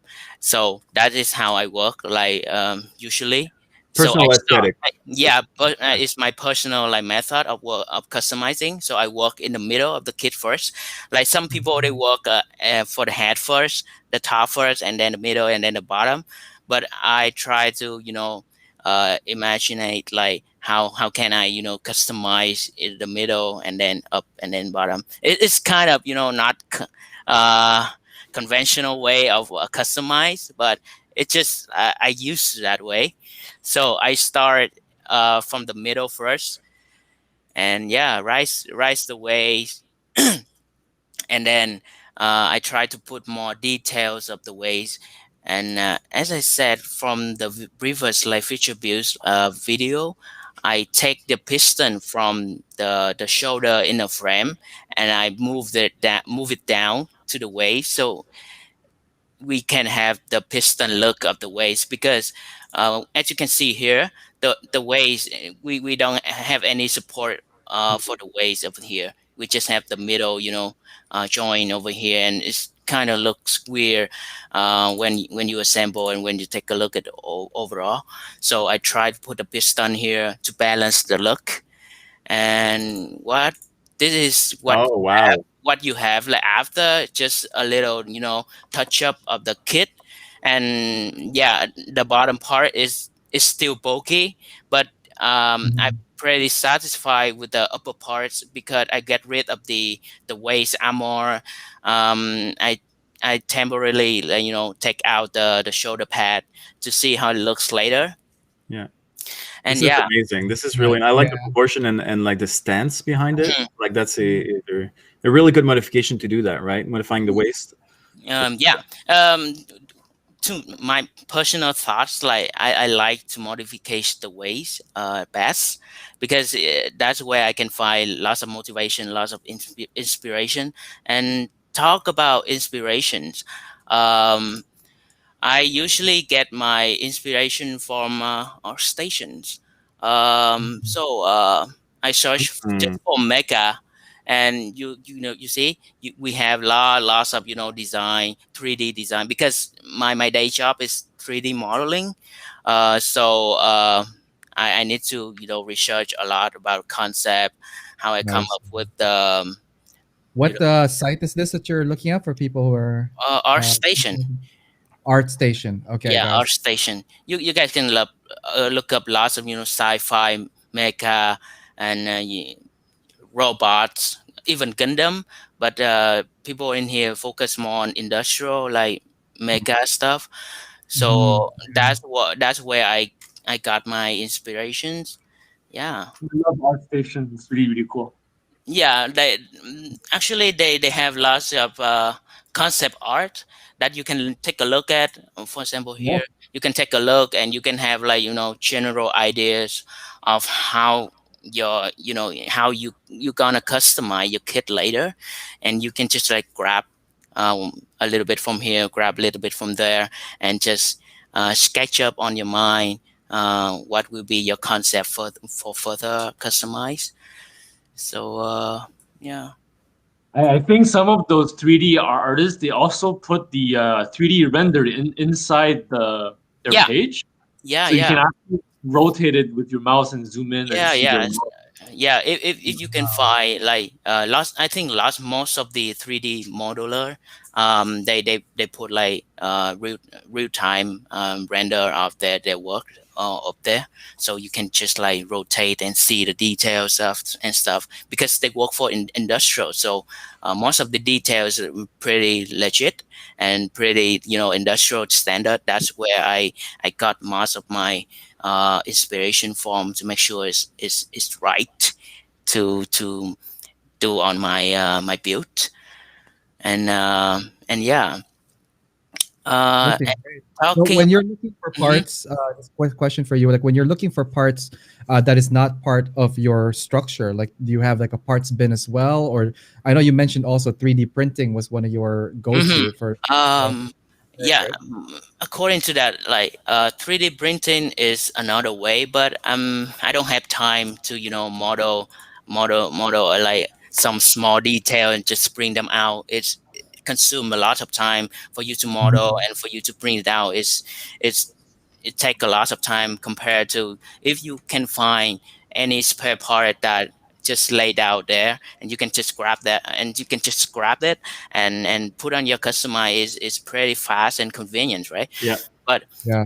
Yeah. what if like I ran into a problem when I first got back to Gunpla. Like I don't have lots of spare part, and I just have that this GM kit. I just when I first got back to Gunpla, this is the only kit that I have, and I don't even have any spare part to craft form and to customize. So that's why I try to reuse the part of it.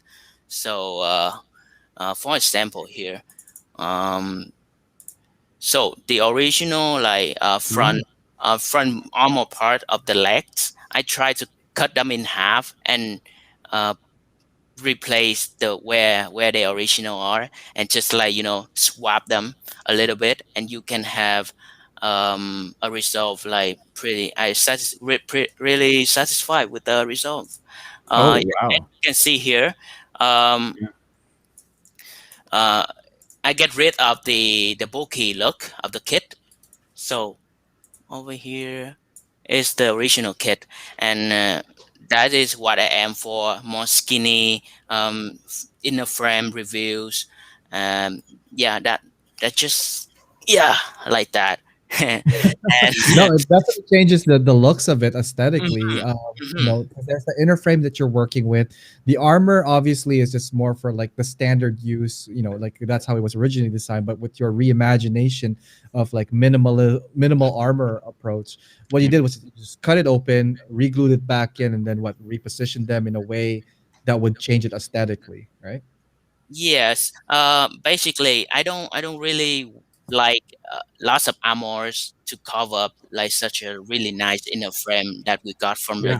sniper, because GM Mhm. sniper this kit has a really awesome inner frames that people can take a look, and people deserve to see more of the details of it. So that's why I decided to cut the armor, get rid of some armors, and reviews as much in the frame as possible for Right. people to see. Yeah. It's a good philosophy. Yeah. Yeah, and even here, for the arms at the back, that the place that people not even see, but I'm still want to review the inner frames so I can put some more details later on. So I'm just like cut that in half, and yeah, make a That's great. space in between, and then yeah, you can easily reviews the frame Yeah. that way. Instead of adding the armor, you're making holes in the armor to. Mm-hmm. Yeah. I'm making like for kit bashing. I have one pictures over here. So this is the Jester. So what what I did to the arm is I still use my old method is reuse the part of the kit. So I did for this build I decide to have one arm is showing the whole frame's skeletons look, and one arm is covered with armors, and this right arms I decide to have like a saber sword kind of feeling to it. So I reuse most of the part from the left arms Yeah. and try to put on to the right arms. And you can see the parts over here. The parts over here is actually the shoulder pad from the left arms. So I took the whole shoulder pad from the left arm to put on the right arms, so we can have kind of the the root of the sword over here. Yeah. Beautiful. Yeah, Awesome. and more. I Like love this that. is Like, also a very good. I'm sorry. What? Mhm. go on, John. Go on, John. I think this is also another philosophy in building is that not everything has to be symmetrical, right? Mhm. Asymmetrical build is actually a trend that's going on right now, and it's producing wonderful builds like what you have right now. Yeah, I at first I try to make it symmetrical, but lots of ideas happening in my mind, so I decided to go with asymmetry look of the kit Right. because I don't have lots of parts to do symmetrical. So that's why I go with this way. It's more fit with my situation at that time, and I'm just like doing from there. And talking about kit bashing, um, I think we for at the beginning, I think we need to have like a kind of the concept that we want to aim for. Maybe the story of the kit. After you have a quick look, a quick overall look of the kit, you decide what is the story of this build, and you can just like it's easy for you to brainstorming. It's easy to come up with concept. Especially for this build, I kind of create him more of human droid, like uh, he kind of have like human aspect inside, but he's still a mecha. So I am for that concept at the beginning. So it's easy for me to create ideas, easy for me to draw inspiration. Um, yeah, Curious that's about how how I many yeah that's how how many I of these have you? get rid of uh, sometimes like it's really hard for me to think or to get inspiration, even that we have lots of resources right now, but sometimes we just like stuck. And Mhm. my way of doing this is create your build a story, so you can have motivation from there, basically. Yeah. Nice.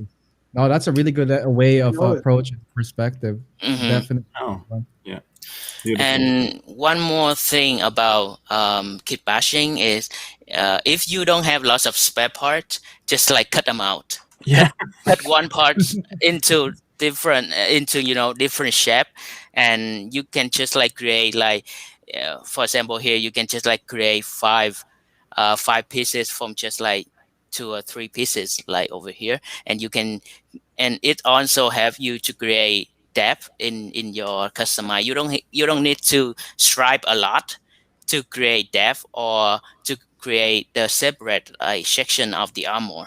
You can just like cut them out. I mostly use my saw, my mini saw, to yeah, cut out all of these Mhm. details and plan ahead how you want to cut them is one way too. beautiful. Yeah, There Mm-hmm. was a question here for you, Tan. Yep. Um, can you talk a bit about your panel line designs? Panel lines. Oh, good Mhm. questions. So panel lines. Basically, you that what I said before. If you see lots of works, lots of mecha models, 3D models, or even ships, spaceship, cars. You can, because everything mechanically have their own panel lines. So if you research, if you learn, I think when you see loss, when you work on researching, spend your time research and come up with the concept, it's gonna help you later on with your customize. Same with panel lines. So I have lots of inspiration from those work, and I'm just like go from there. You can just like grab some ideas from what you saw and just apply for the panel lines and try. And when you panel lining, if you just a beginner, try to just write straight, not not create so many corners, avoid create so many corners, because it's gonna stop harm you after, because that's what happened to me, because when I create too many corners, my mind start to uh, really complex and don't know what to do later. So Mhm. do basic lines first and learn from, if you work on MG or high grade Yeah. scale, try to learn some basic panel lines from perfect grade, or from any builds that you can find on the internet from another great builders. So that's the way. That's Nice. one Well, of my thank you way. for Yeah, that. yeah, All right, let's see. I think we're gonna have to wrap that part out. Tan, thank you for sharing that. Looking yeah. really well here. Let's bring it Please back to us. add something real quick about the panel line design if we Mhm. have time. If yeah, so for panel lines, I think a good tip for beginners would be, for part that you're making a panel line for and you don't know how to start this, just pick one spot of the armor piece and you start with just one spot and start there. Like imagine the easiest thing to do is just imagine if you have like a hatch. He drew it out already. He's like, see this right here. This is, I think, was like a pentagonal. How many edges is this? I can't count. Yeah. So this is like a hash design that you see a lot in real grade kits and master grade kits, right? Just start with this, right? Start with this, and it's one of the most common like hashes that I see in panel lines, right? Start with that and just expand from there, right? For example, like if I just draw the outline of this, I can go with a little, drawing this live here, little rectangular notch, right? Already that's one thing. That's already you have one detail. And how about we add two more, make it look little like yeah, already see that that's another like notch, right? Mhm. So already that's one. You start in one spot of the armor and you go from there. You try to like mix designs here and there. One thing I like you using is the I think you guys have seen this, is the reverse trapezoid. Oh my god. Yeah. It's this thing. Nice, It's a nice. lot in a lot of designs. And from there on, you can Actually, add a can little. you put that back up? I want to see your pretty sketches, Nate. Yeah, I just try to draw like a cleaner version of this here. Yeah, that's one thing. You add a little thing like a little notch here, and somebody I think asked a question about the chisel sizes. Yeah, there was a Um, chisel size yeah. for what grade you guys recommend. For big, you want go ahead, Nate. I have an opinion about that after. Yeah, it's I think for a master grade, I use like 0.2 millimeter, sometimes 0.1. It really depends. It's you have to draw it, like do it on a test piece, a piece of a scrap styrene piece, just to be safe, right? If it's too big, if it doesn't look out of scale, then you try something else. But I think 0.2, 0.1 is a good place to start. Yeah. Like Lil Fortune has said, personally, I go 0.15 for HG, 0.2 for MG. But what I recommend is going doubles. So what I say is 0.15 and 3, because you want to do the notches, right? You want to do a reverse notches, which is thicker than the original line. So double that. 0.15, 3, and 2 and 4. These are my go-to. Yeah. And also, one important advice I give to everybody is be careful not to scribe. It's very easy for the first timer to overscribe. It's like, oh, you start with one line, it leads to another line, it leads to another line, and pretty soon, like, you have what I call like the cracked eggshell effect, where the entire armor is split into like a dozen panel lines. And when armor is very like split, it mentally, like psychologically, it makes you think the armor is very weak, right? Because usually when you think armor, you think like a very strong like piece of steel or something, or Gundanium. But if there's too many splits in the armor, you're gonna feel like, oh, maybe it's too fragile or something looking. So just one thing to watch out for. Yeah.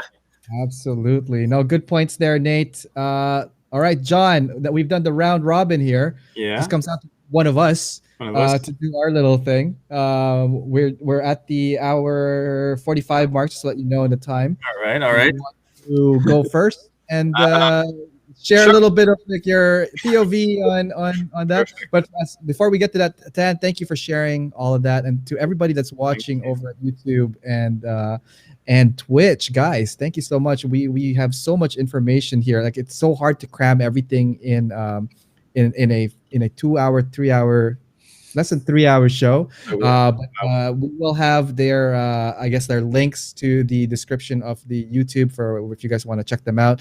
I've already linked them as well on the Instagram post.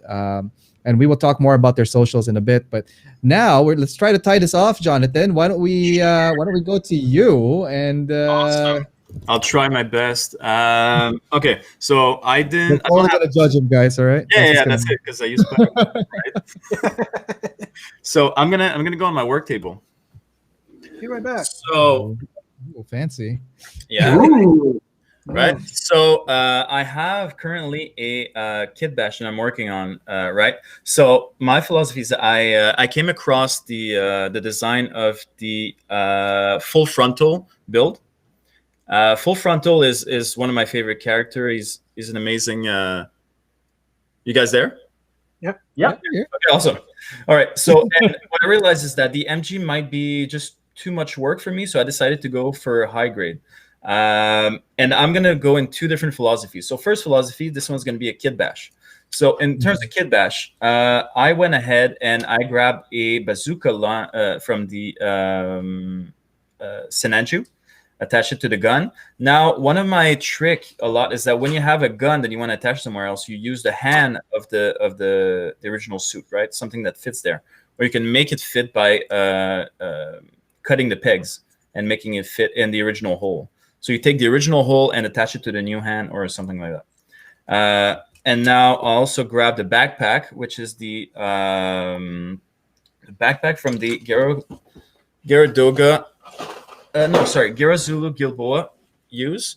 Grab the backpack from there to create the full armor Gyaradoga. Now, one of the way that I like to attach my stuff is using magnets, right? Magnets are amazing. Like, and if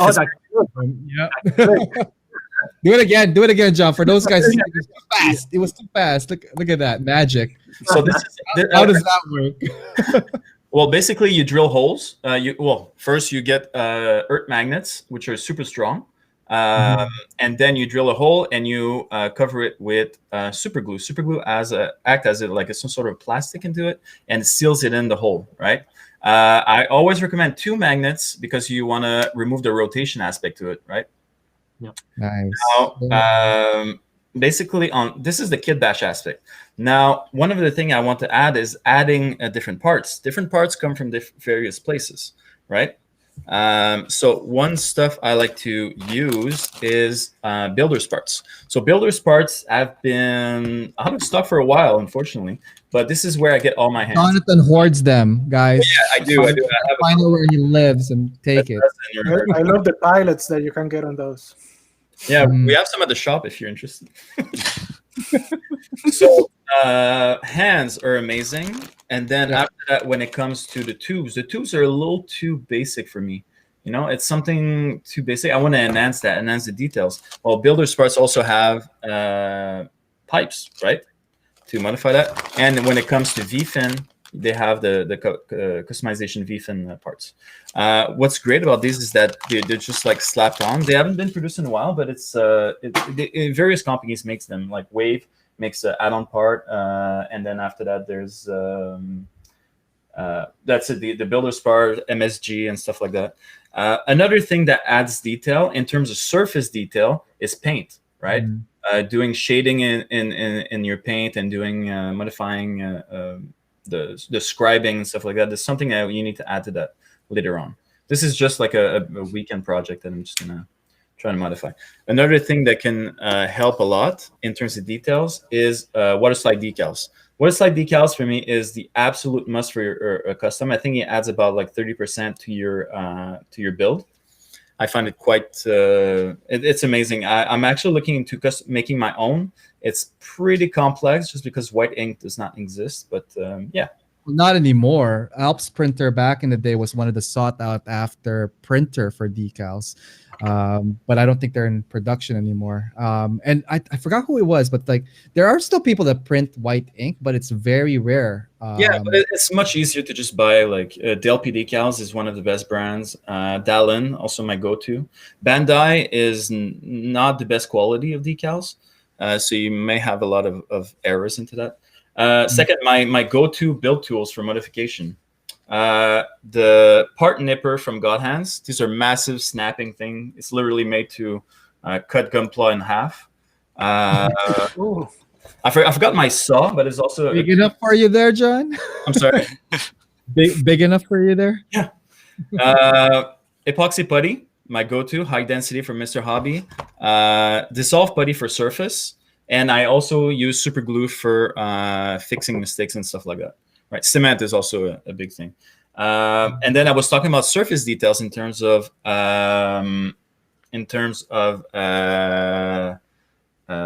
scribing and whatever. Like this was just like a quick design. So what was the name you called your scribing pattern, Nate? I call it the magic pentagon. Yeah, that's it. I've been using like you summon the freaking god of Plamo to unveil the kit bash of the universe. So that's what I've been doing. This is a surface detail modification. This is all the same kit, no modification in proportion. Simply just panel line. Also what they call layering. So by layering, you see the corners over here? Everything that is like a darker gray is a part of the layering, right? Just small pentagon shapes.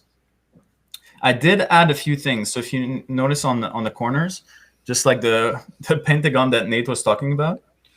And then after that, more builder's parts, like these parts that you've seen on Nico's builds. Also, most of the wiring made into Bandai is pretty, it's not realistic, I find. So I changed all the wiring. I don't know if you guys can tell. So all the wiring, I went to Dollarama, grabbed a necklace, and started changing all my wires. It's basic stuff you can get anywhere. I just want to chime in on that one. I don't know if you guys have used it, but bass guitar strings has some really cool gimmick to it, or like design to it, that could be considered as an alternative to piping. They're relatively affordable and easily sourced, so something to consider. Also, adding small add-on parts here on the top. It's basic stuff, right? And paint does a lot of work, right? It adds depth to your build, and I think that's very important. Yeah.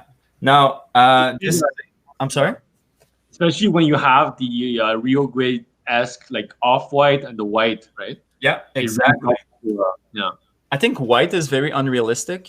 It depends on what you're doing. I think like the MS white in terms of paint is the most accurate type of things that you can apply to your build. Yeah. So this is a surface build. Then comes the third type of build that I call, and it's proportion build. That's what Tan has been talking a lot about, right? Proportion builds is modifying your proportion to make it look how you feel. I don't have anything right now. They're all at the shop. We're working on GBWC. But then it comes to inspiration. I think one of my basic inspiration, I love collecting books. These books are the Bible of GUNPLA, old release, so they're very hard to get. But the PDF is available online everywhere. Yeah, no, I think everybody has a PDF by now. Like Yeah, that yeah, was exactly.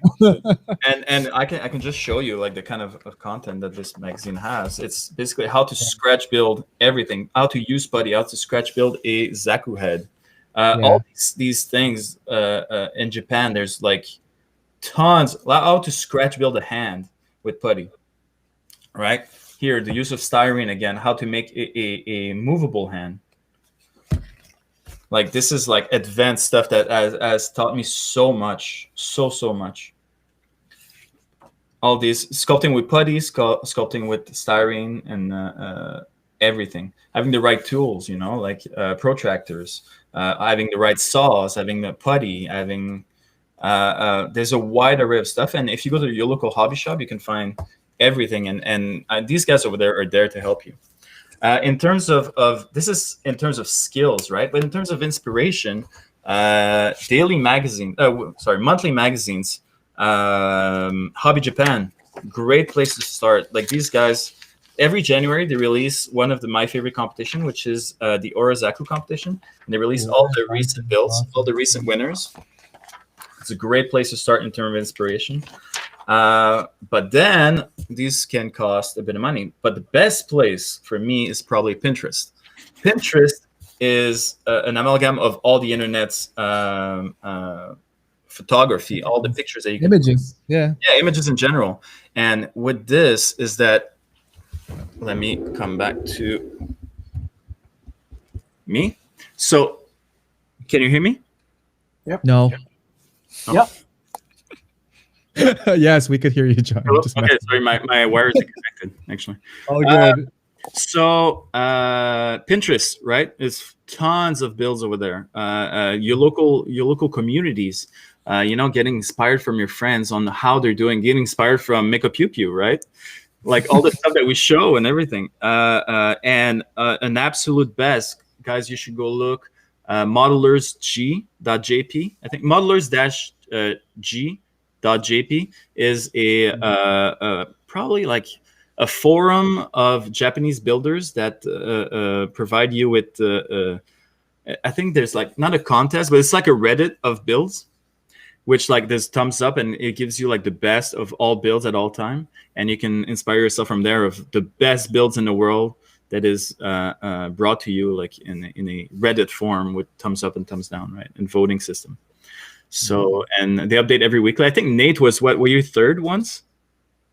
No, I did the like a little DOM SD high grade crossover. I think that was third at one point. Third at one point. That's amazing. Being third in Modelers G is like, it's almost better than winning GBWC. It's like, Oh, wow. like That's winning high GBWC. praise. GBWC is a marketing competition, right? So in the end, it's mostly what is. You need to satisfy the need of this one company. While you're in Modelers G, the community votes you. Yeah. So it's kind of impressive in terms of environment. Yeah. Right. So yeah, the right tools. Honestly, having the right paint as well. Having your paint. I go for lacquer personally because it's the best results you can get. But getting into painting can be challenging. So always. There's tons of types of paint. Alcohol paint is very easy to get into. Tamiya or Aqueous from Mr. Hobby is a very good paint. And yeah, start early. Start from the basics. Start building a high grade and make it special, right? Modify it. Get a small kit and go with your budget, because it's always like material resources are limitless in GUNPLA, so start at your own pace and at your own resources, and that's probably my advice. Yeah. Awesome. All right, just a couple of questions here and comments. Well, not questions, but like lots of comments happening here at the chat. Guys, thank you for bringing all these So it's the amazing background piece stuff of the here. partition. Oh no, the P Bandai. Oh no! Awesome. Beautiful. All right, what else do we got next? What else do we got next here? Is it my turn, John? Just you know. Oh yeah. Oh, sorry about that. Yeah. John? Yeah. Me. Right. No. Ariel. Oh my God, it's my turn. Right. Tell us more. What is your approach to having a more than a straight build? More than a straight build out. Very good question. Again, all these guys have shown different perspectives and approaches onto it. Obviously, there is multiple ways of doing it. I'm going to talk about something that is a little bit more on the basic side, because like I'm basic that way. Let's see here, because I'm also in control of the screen. We're going to talk a little bit about this first. I'm doing what do you call it? A custom kit bash for the Side 6 Epic Adventure build challenge. If you go over to Side 6, all the information is there. The idea for mine, I'm building two kits, and it's two separate bashes altogether. The kits I'm using are the following. The Windam is the base kit originally, anyways, that I wanted to do because I think it's a very, very unique kit. I love the aesthetics of it, the design and the function of it, especially the backpack, the wings, just the way this thing comes together. It's a high grade kit from Seed. It's been ages since I've waited to get this Windam because like in the show, I actually really like the design of it. Very, very aerial maneuver, nice backpack, really well articulated in both the figure and its accessories and its backpack flight unit.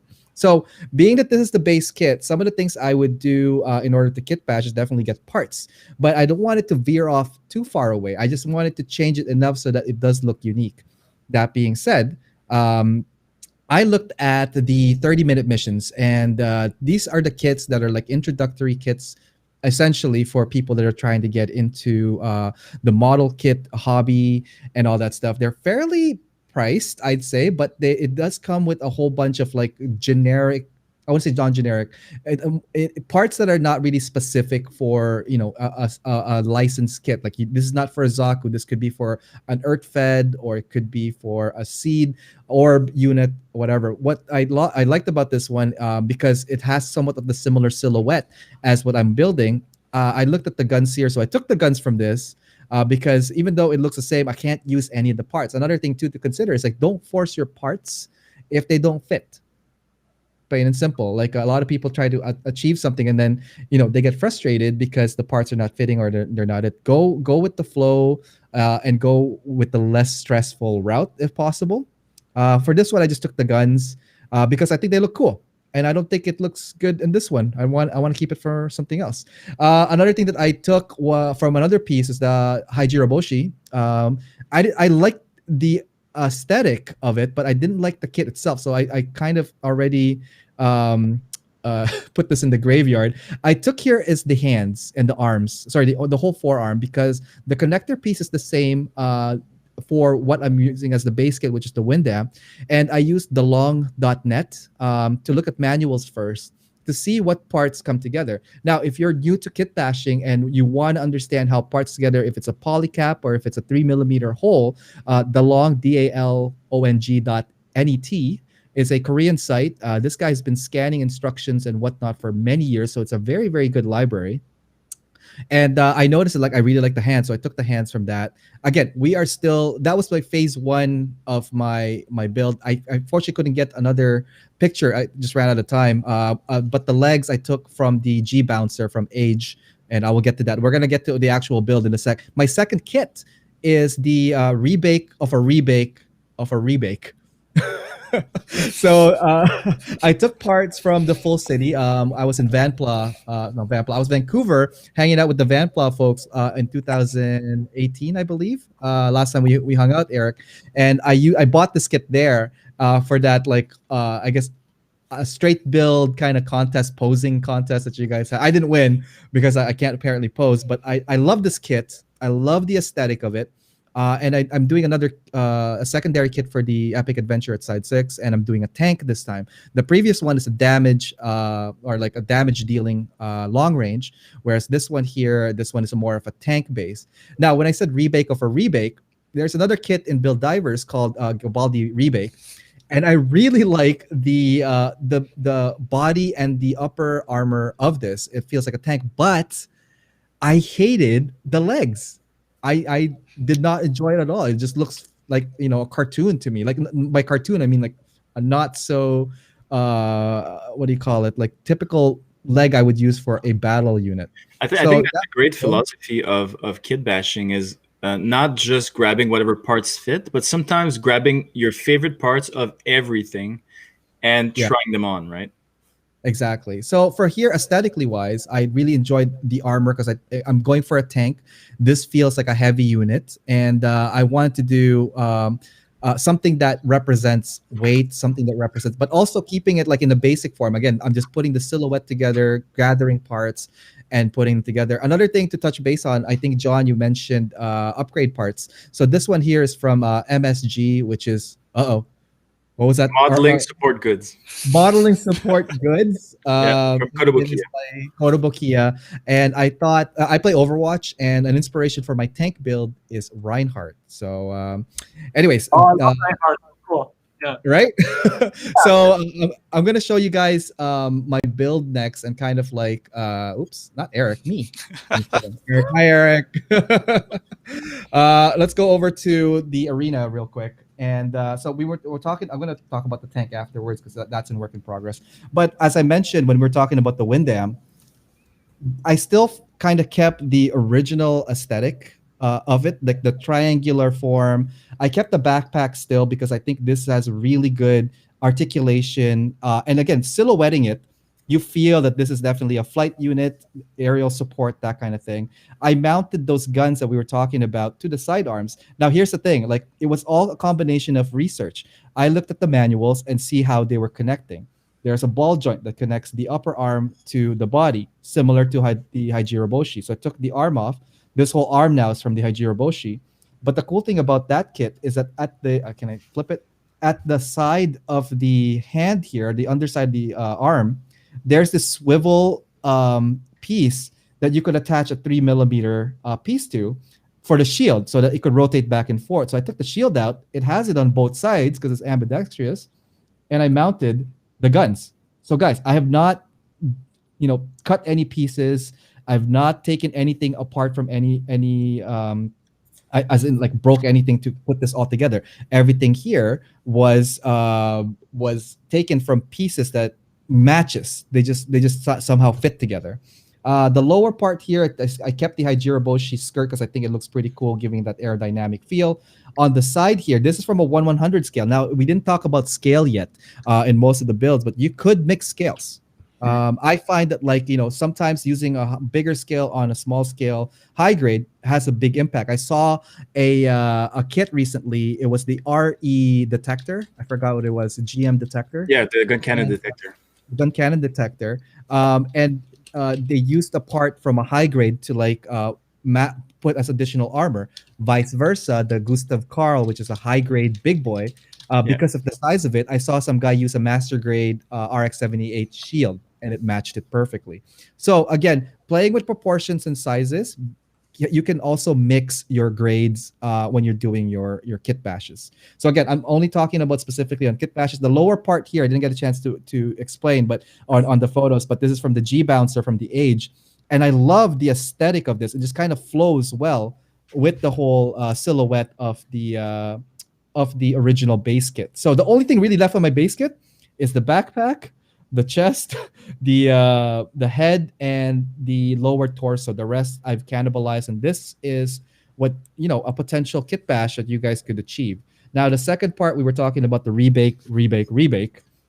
So this is the base kit that I used there. So as you can see from the slides earlier on, the core of it is from the Garibaldi rebake. But after doing research, turns out that this one did a little bit of modification. I had to cut. I don't know if my camera could get it. inside to widen the gap because the connector piece for this to the arm is a lot fatter than usual. So that's where the modification came in. But that was only a very, very minor modification, and then it fit properly. So that is what I used for the arms as well as the legs. The leg connector, again, very universal now with the 3 millimeter pin. So you could probably just like pop this off and put it in. Some other kits rely on some of the older kits rely with the ball joint onto it. So just again, doing research ahead of time really helps and cuts it down. And that way you could target parts. I did specifically buy the two kits, or I bought several things to did I buy? I acquired several things because like some were donated. But the shield I did buy because I saw this and I thought really cool for a heavy tank. Now I didn't get a chance to fully complete it, but just touch base what John was talking about in magnets. So this part here, the 3 millimeter connection port did not match the base kit of it. It's actually a lot smaller. So what I did, I chopped this off, took the whole backpack out. Right now, just so I could silhouette it, I just put a blue tack and kind of like attach it to it. So again, you could achieve a lot of things without having to cut and all that stuff, especially if you guys are beginning to kit bash or if you guys are just, trying to experiment with pieces. Again, keep in mind some keywords: silhouette and fit. Yeah. So don't forget to have a silhouette first of like what you're going for, because then you could mold it towards that. You could sometimes I even like have the light really at the back of it, like so. Literally silhouette it so you could see the black and white outline of it. Do you feel it? Does it feel like the shape is forming to what you want it to look like?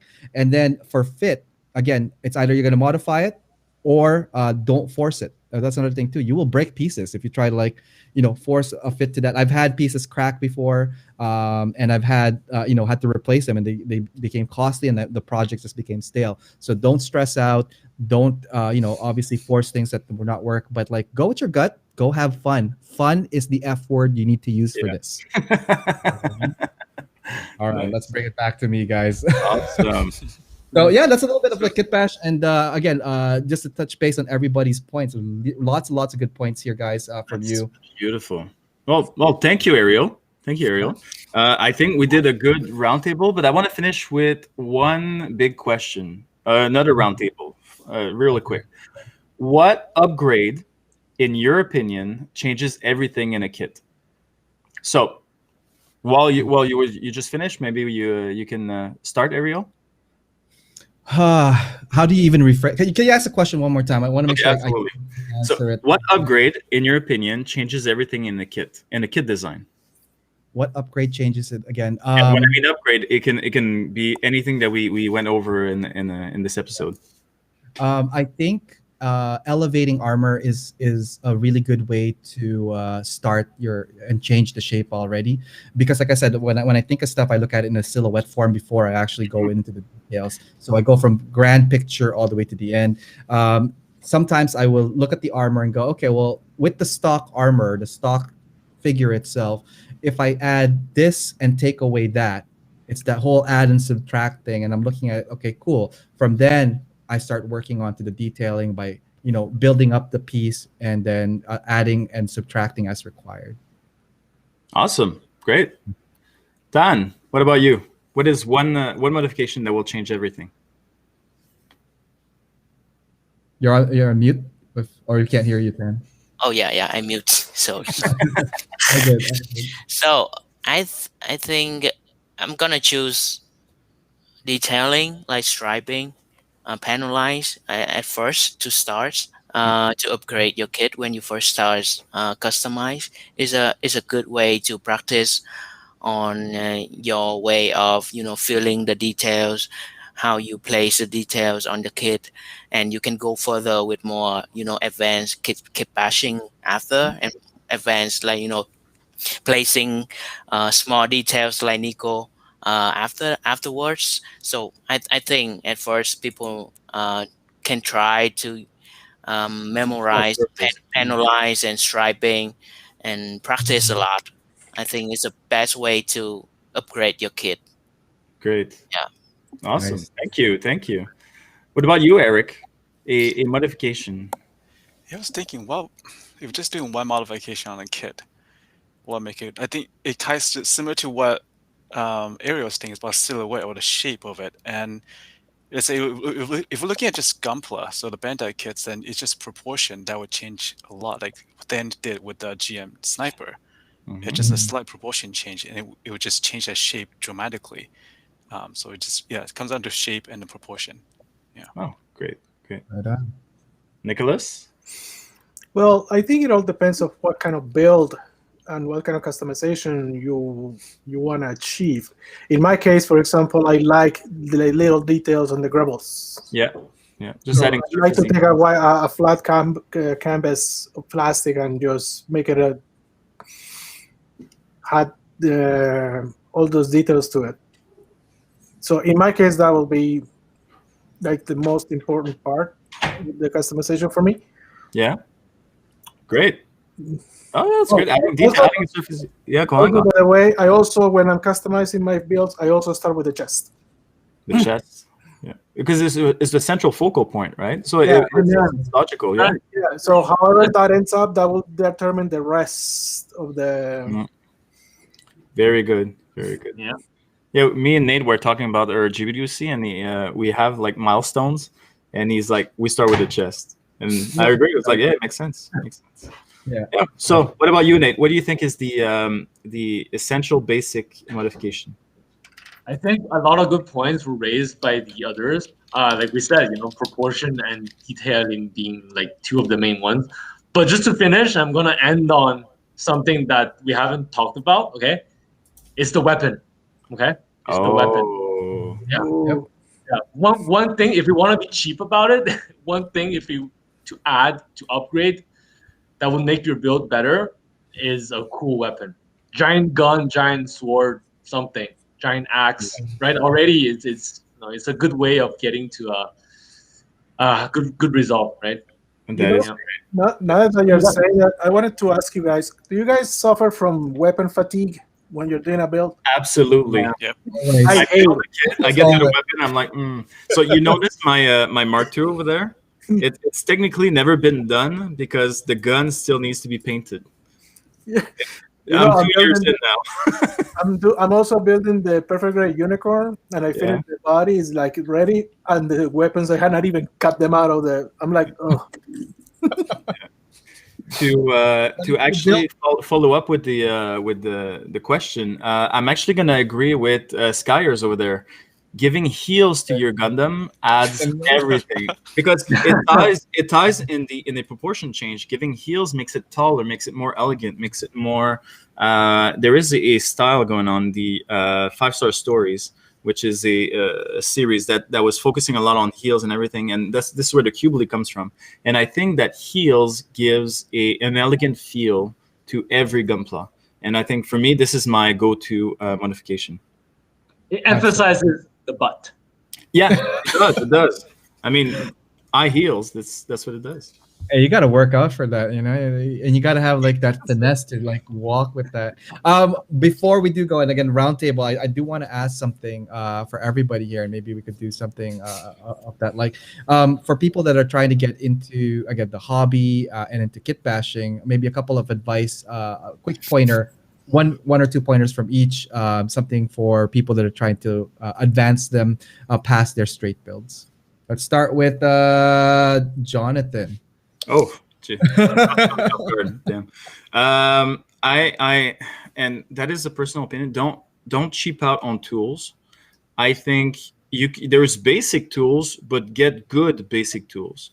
A good nipper, a good saw. There's no alternatives to a good tool, a good nipper, a good saw. What's a good tool that I have? I'm looking at like glue. Getting a good array of tools as well, right? Yeah, that's about it. Get good tools because they're gonna break on you or they won't give you the good results you're looking for. Right on. Okay, tools. We got tools here. Next one, let's try Nate. I think one advice would be go on the Gundam wiki page or the Wikia page site and just live and breathe Gundam, guys. Like if you want to get ideas, you have to have like a database a mental database that you can draw inspiration from, and the only way is to watch more mecha, and learn more about this universe. That's right. Watch more AO Mecha. That's what he said. That's it. All right, awesome. Thanks for that, Nate. Let's go to Eric. How about you, Eric? I was Advice gonna say patience, and Simon put it in the comments. But yeah, Oh. take your time. Take your time to do your research. Take your time to have patience with yourself, and then slowly build up your skills and your parts or your materials. Because we all took our time to get to where we are. So yeah, Mhm. it's like try to do a little bit better than yourself every day, but then don't compare to people who've been doing it for 10 years. It's a very difficult way. Yes. It makes it very hard to follow up. Yeah, don't quit. Don't be discouraged. To add up to your small steps. That's how it all works out. Awesome. Thank you for that. Let's go to Tan. What kind of advice you got for our hobby fans here? I think don't scare to break your kits. Is a one way to start more customizing the kit. That I saw lots of people like scared to touch or modify the kit, and they stop doing that. So if you want to get out of the box and you want to go more than snap build, just don't scare to do anything. Just experiment a lot. Do a lot of experiment. That's a good way to advance your skill in the future. Right on. Yeah. Yeah. All right. And Nico, what do you got? Oh, do you have something to add? no, I was about to point to Nico. Yeah. Nico, somewhere. Where is he? Here? I totally agree. I totally agree with what Eric said. It's go. If you want to go into customization, pace yourself, try things and learn. But don't totally overstress when you see other works from other people that are and try to mimic them. And when you can achieve that, then get discouraged. No, I mean, those builders have 20 years, 10 years of experience on their hands. Pace yourselves, learn little by little, and get better. And even when you're doing all this stuff, you might develop your own style of doing things, and you create your own. Yeah, exactly. Learn in the process. Yeah. Yeah. Thank you for that, Nico. And to finalize the roundtable, Ariel, what is your opinion? What is your advice for the hobby people? Management. I've spoken to this about resource management and time management. Everything about what everybody said here is about managing your patience, managing your time. And when I say resources, I don't know. For me, I like to sometimes collect pieces that I might not even use right away, and I'll use it for later on. But don't forget to use them. Don't use what you have, and if you don't have, create. Don't be scared, like what they said, to create your own parts, your own, way of designing stuff. Create, yourself in the process, right? It's all about learning experience and all that stuff. And yeah, to a point where don't be scared, because you know what, it's better that you tried and failed and learned from it. Actually, tried and learned than not tried at all. If you're doing any type of experimentation on your kits, your work, or yourself as a builder, right? So yeah. That is that's what I could advise for that. Oh, one more thing. If you're gonna, I agree with experimenting. But I suggest experimenting on high grades in the beginning. Yeah. Start, that's it. Managing resources, right? Start with what you have and what you can. Exactly. No, but it's like a. But if I can add another thing, and again for that agglomerates everything, is that you need to dive into it, right? And I think a good place to start is competitions, local competitions, just having fun, and it just helps you push yourself to a limit because you want to compete. So competing is a Darwinian aspect where you get better and get better, and you're putting into a stress of trying new things and not hesitating and stuff like that. So I think competition is a great place to learn, and it makes you learn fast. Because you need to finish that build fast and make it work, and then you jump into it without fear, which is a beautiful thing. Yeah. Okay. And you meet as Remember what? Okay. Even if you screw up a build, Okay, it's not the end of the world because it's just more parts for your parts bin. Yeah. Absolutely. Well, guys, thank you so much for coming in here. We're just gonna go one on one, and maybe let people know where they could find you, and then that way, people could follow you guys and all that for your social media. Let's start with 10. Where can people find you?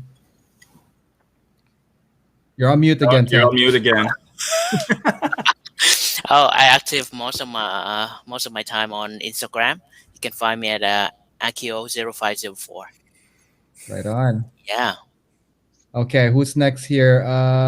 Nicholas Tejada Santos. Well, Where can we not find you? Maybe that's the real question. Yeah. well, only on Facebook and Instagram. And on my Instagram is Nico Tejada 78, Tejada 78. And on Facebook, if you tap my name, you will see my page appear. It's beautiful. He will literally appear on your screen. Let's see here, Eric. I know we mentioned a bit that you don't have Instagram, but they could find you at GUNPLA and Side 6, correct? Yeah, that's right. And Discord for GUNPLA and Side 6 as well. I need to join Guys, that Discord. Yeah, I have to. Yeah, GUNPLA or AO Mecha, actually, yeah. There we go. Awesome. Thank you for that, Nate. Where can they find you, buddy? You can find me on Facebook and Instagram on the bottom of the screen at NATO Builds, NEITOBUILDS Builds. NATO Builds. Awesome stuff. All right, guys. Let's bring it back here. We're gonna put. Where John can they over find you, Ariel? Where can they find me? Well, I'll tell you guys where they could find me. Well, before we get to that, I do want to do our thank you for our sponsors and our partners for the show. Guys, episode 1 I think went really well, but again, this show is powered by several people. So number 1, we want to say a big thank you to MSMN Studio for helping out with the show. And again, Jonathan from MSMN. Check them out, guys. MSMNstudio.com. If you're looking for Gundam's parts, Gundams, freaking tools, and all kinds of awesome things you don't even know you're gonna need, you're probably gonna find there. For great advice as well. For great advice. Also, this show is powered by USA Gundam Store. Don't forget to check them out, guys. USA Gundam Store, and save usagundamstore.com and save when you use my discount code AOMECHA10. Also, guys, for our community, don't forget to check out Side 6 on our socials. We are very active in the Facebook community, so facebook.com/groups/Side6. Come join the fun. It's so awesome there, and these guys are always there. A bunch of regulars there. And also AO Mecha Live. Don't forget to check them out. My episodes Mondays, Wednesdays, and Saturdays. Those are the episodes that I air that are numbered, anyways. And this Saturday we have a feature builder episode coming up at 9 p.m. All right, so guys, thank you so much. And you know what I want to do for people that are here right now to stay? I want to play the intro music again because I think we had some lag. But after looking at some of our streams right now, I think we are good. So guys, why don't you say bye to everybody? Yeah. And John, do you have any final words before we go? No, I mean, thank you for watching. Yep. Thank you for keeping up with us. And now we're gonna have a brilliant more episodes all along the month, all along the year. Every week, every Thursday, I believe. I would try. Yep, and we are going to have more guests. We're going to diversify our guests here. Maybe some of these folks might be coming back. Who knows? Yeah. You're going to have to tune in next week. Thursday, 9 p.m. EST here at AO Mecha channel. All right, guys. Say bye to everybody. Big waves. Ciao, everyone. Bye, guys. Bye. Thank you, everyone. Yeah, no, thanks for being here, guys. And for you guys that missed the intro, here's the intro video. And I think it's cool. So check it out. Yeah, that's it.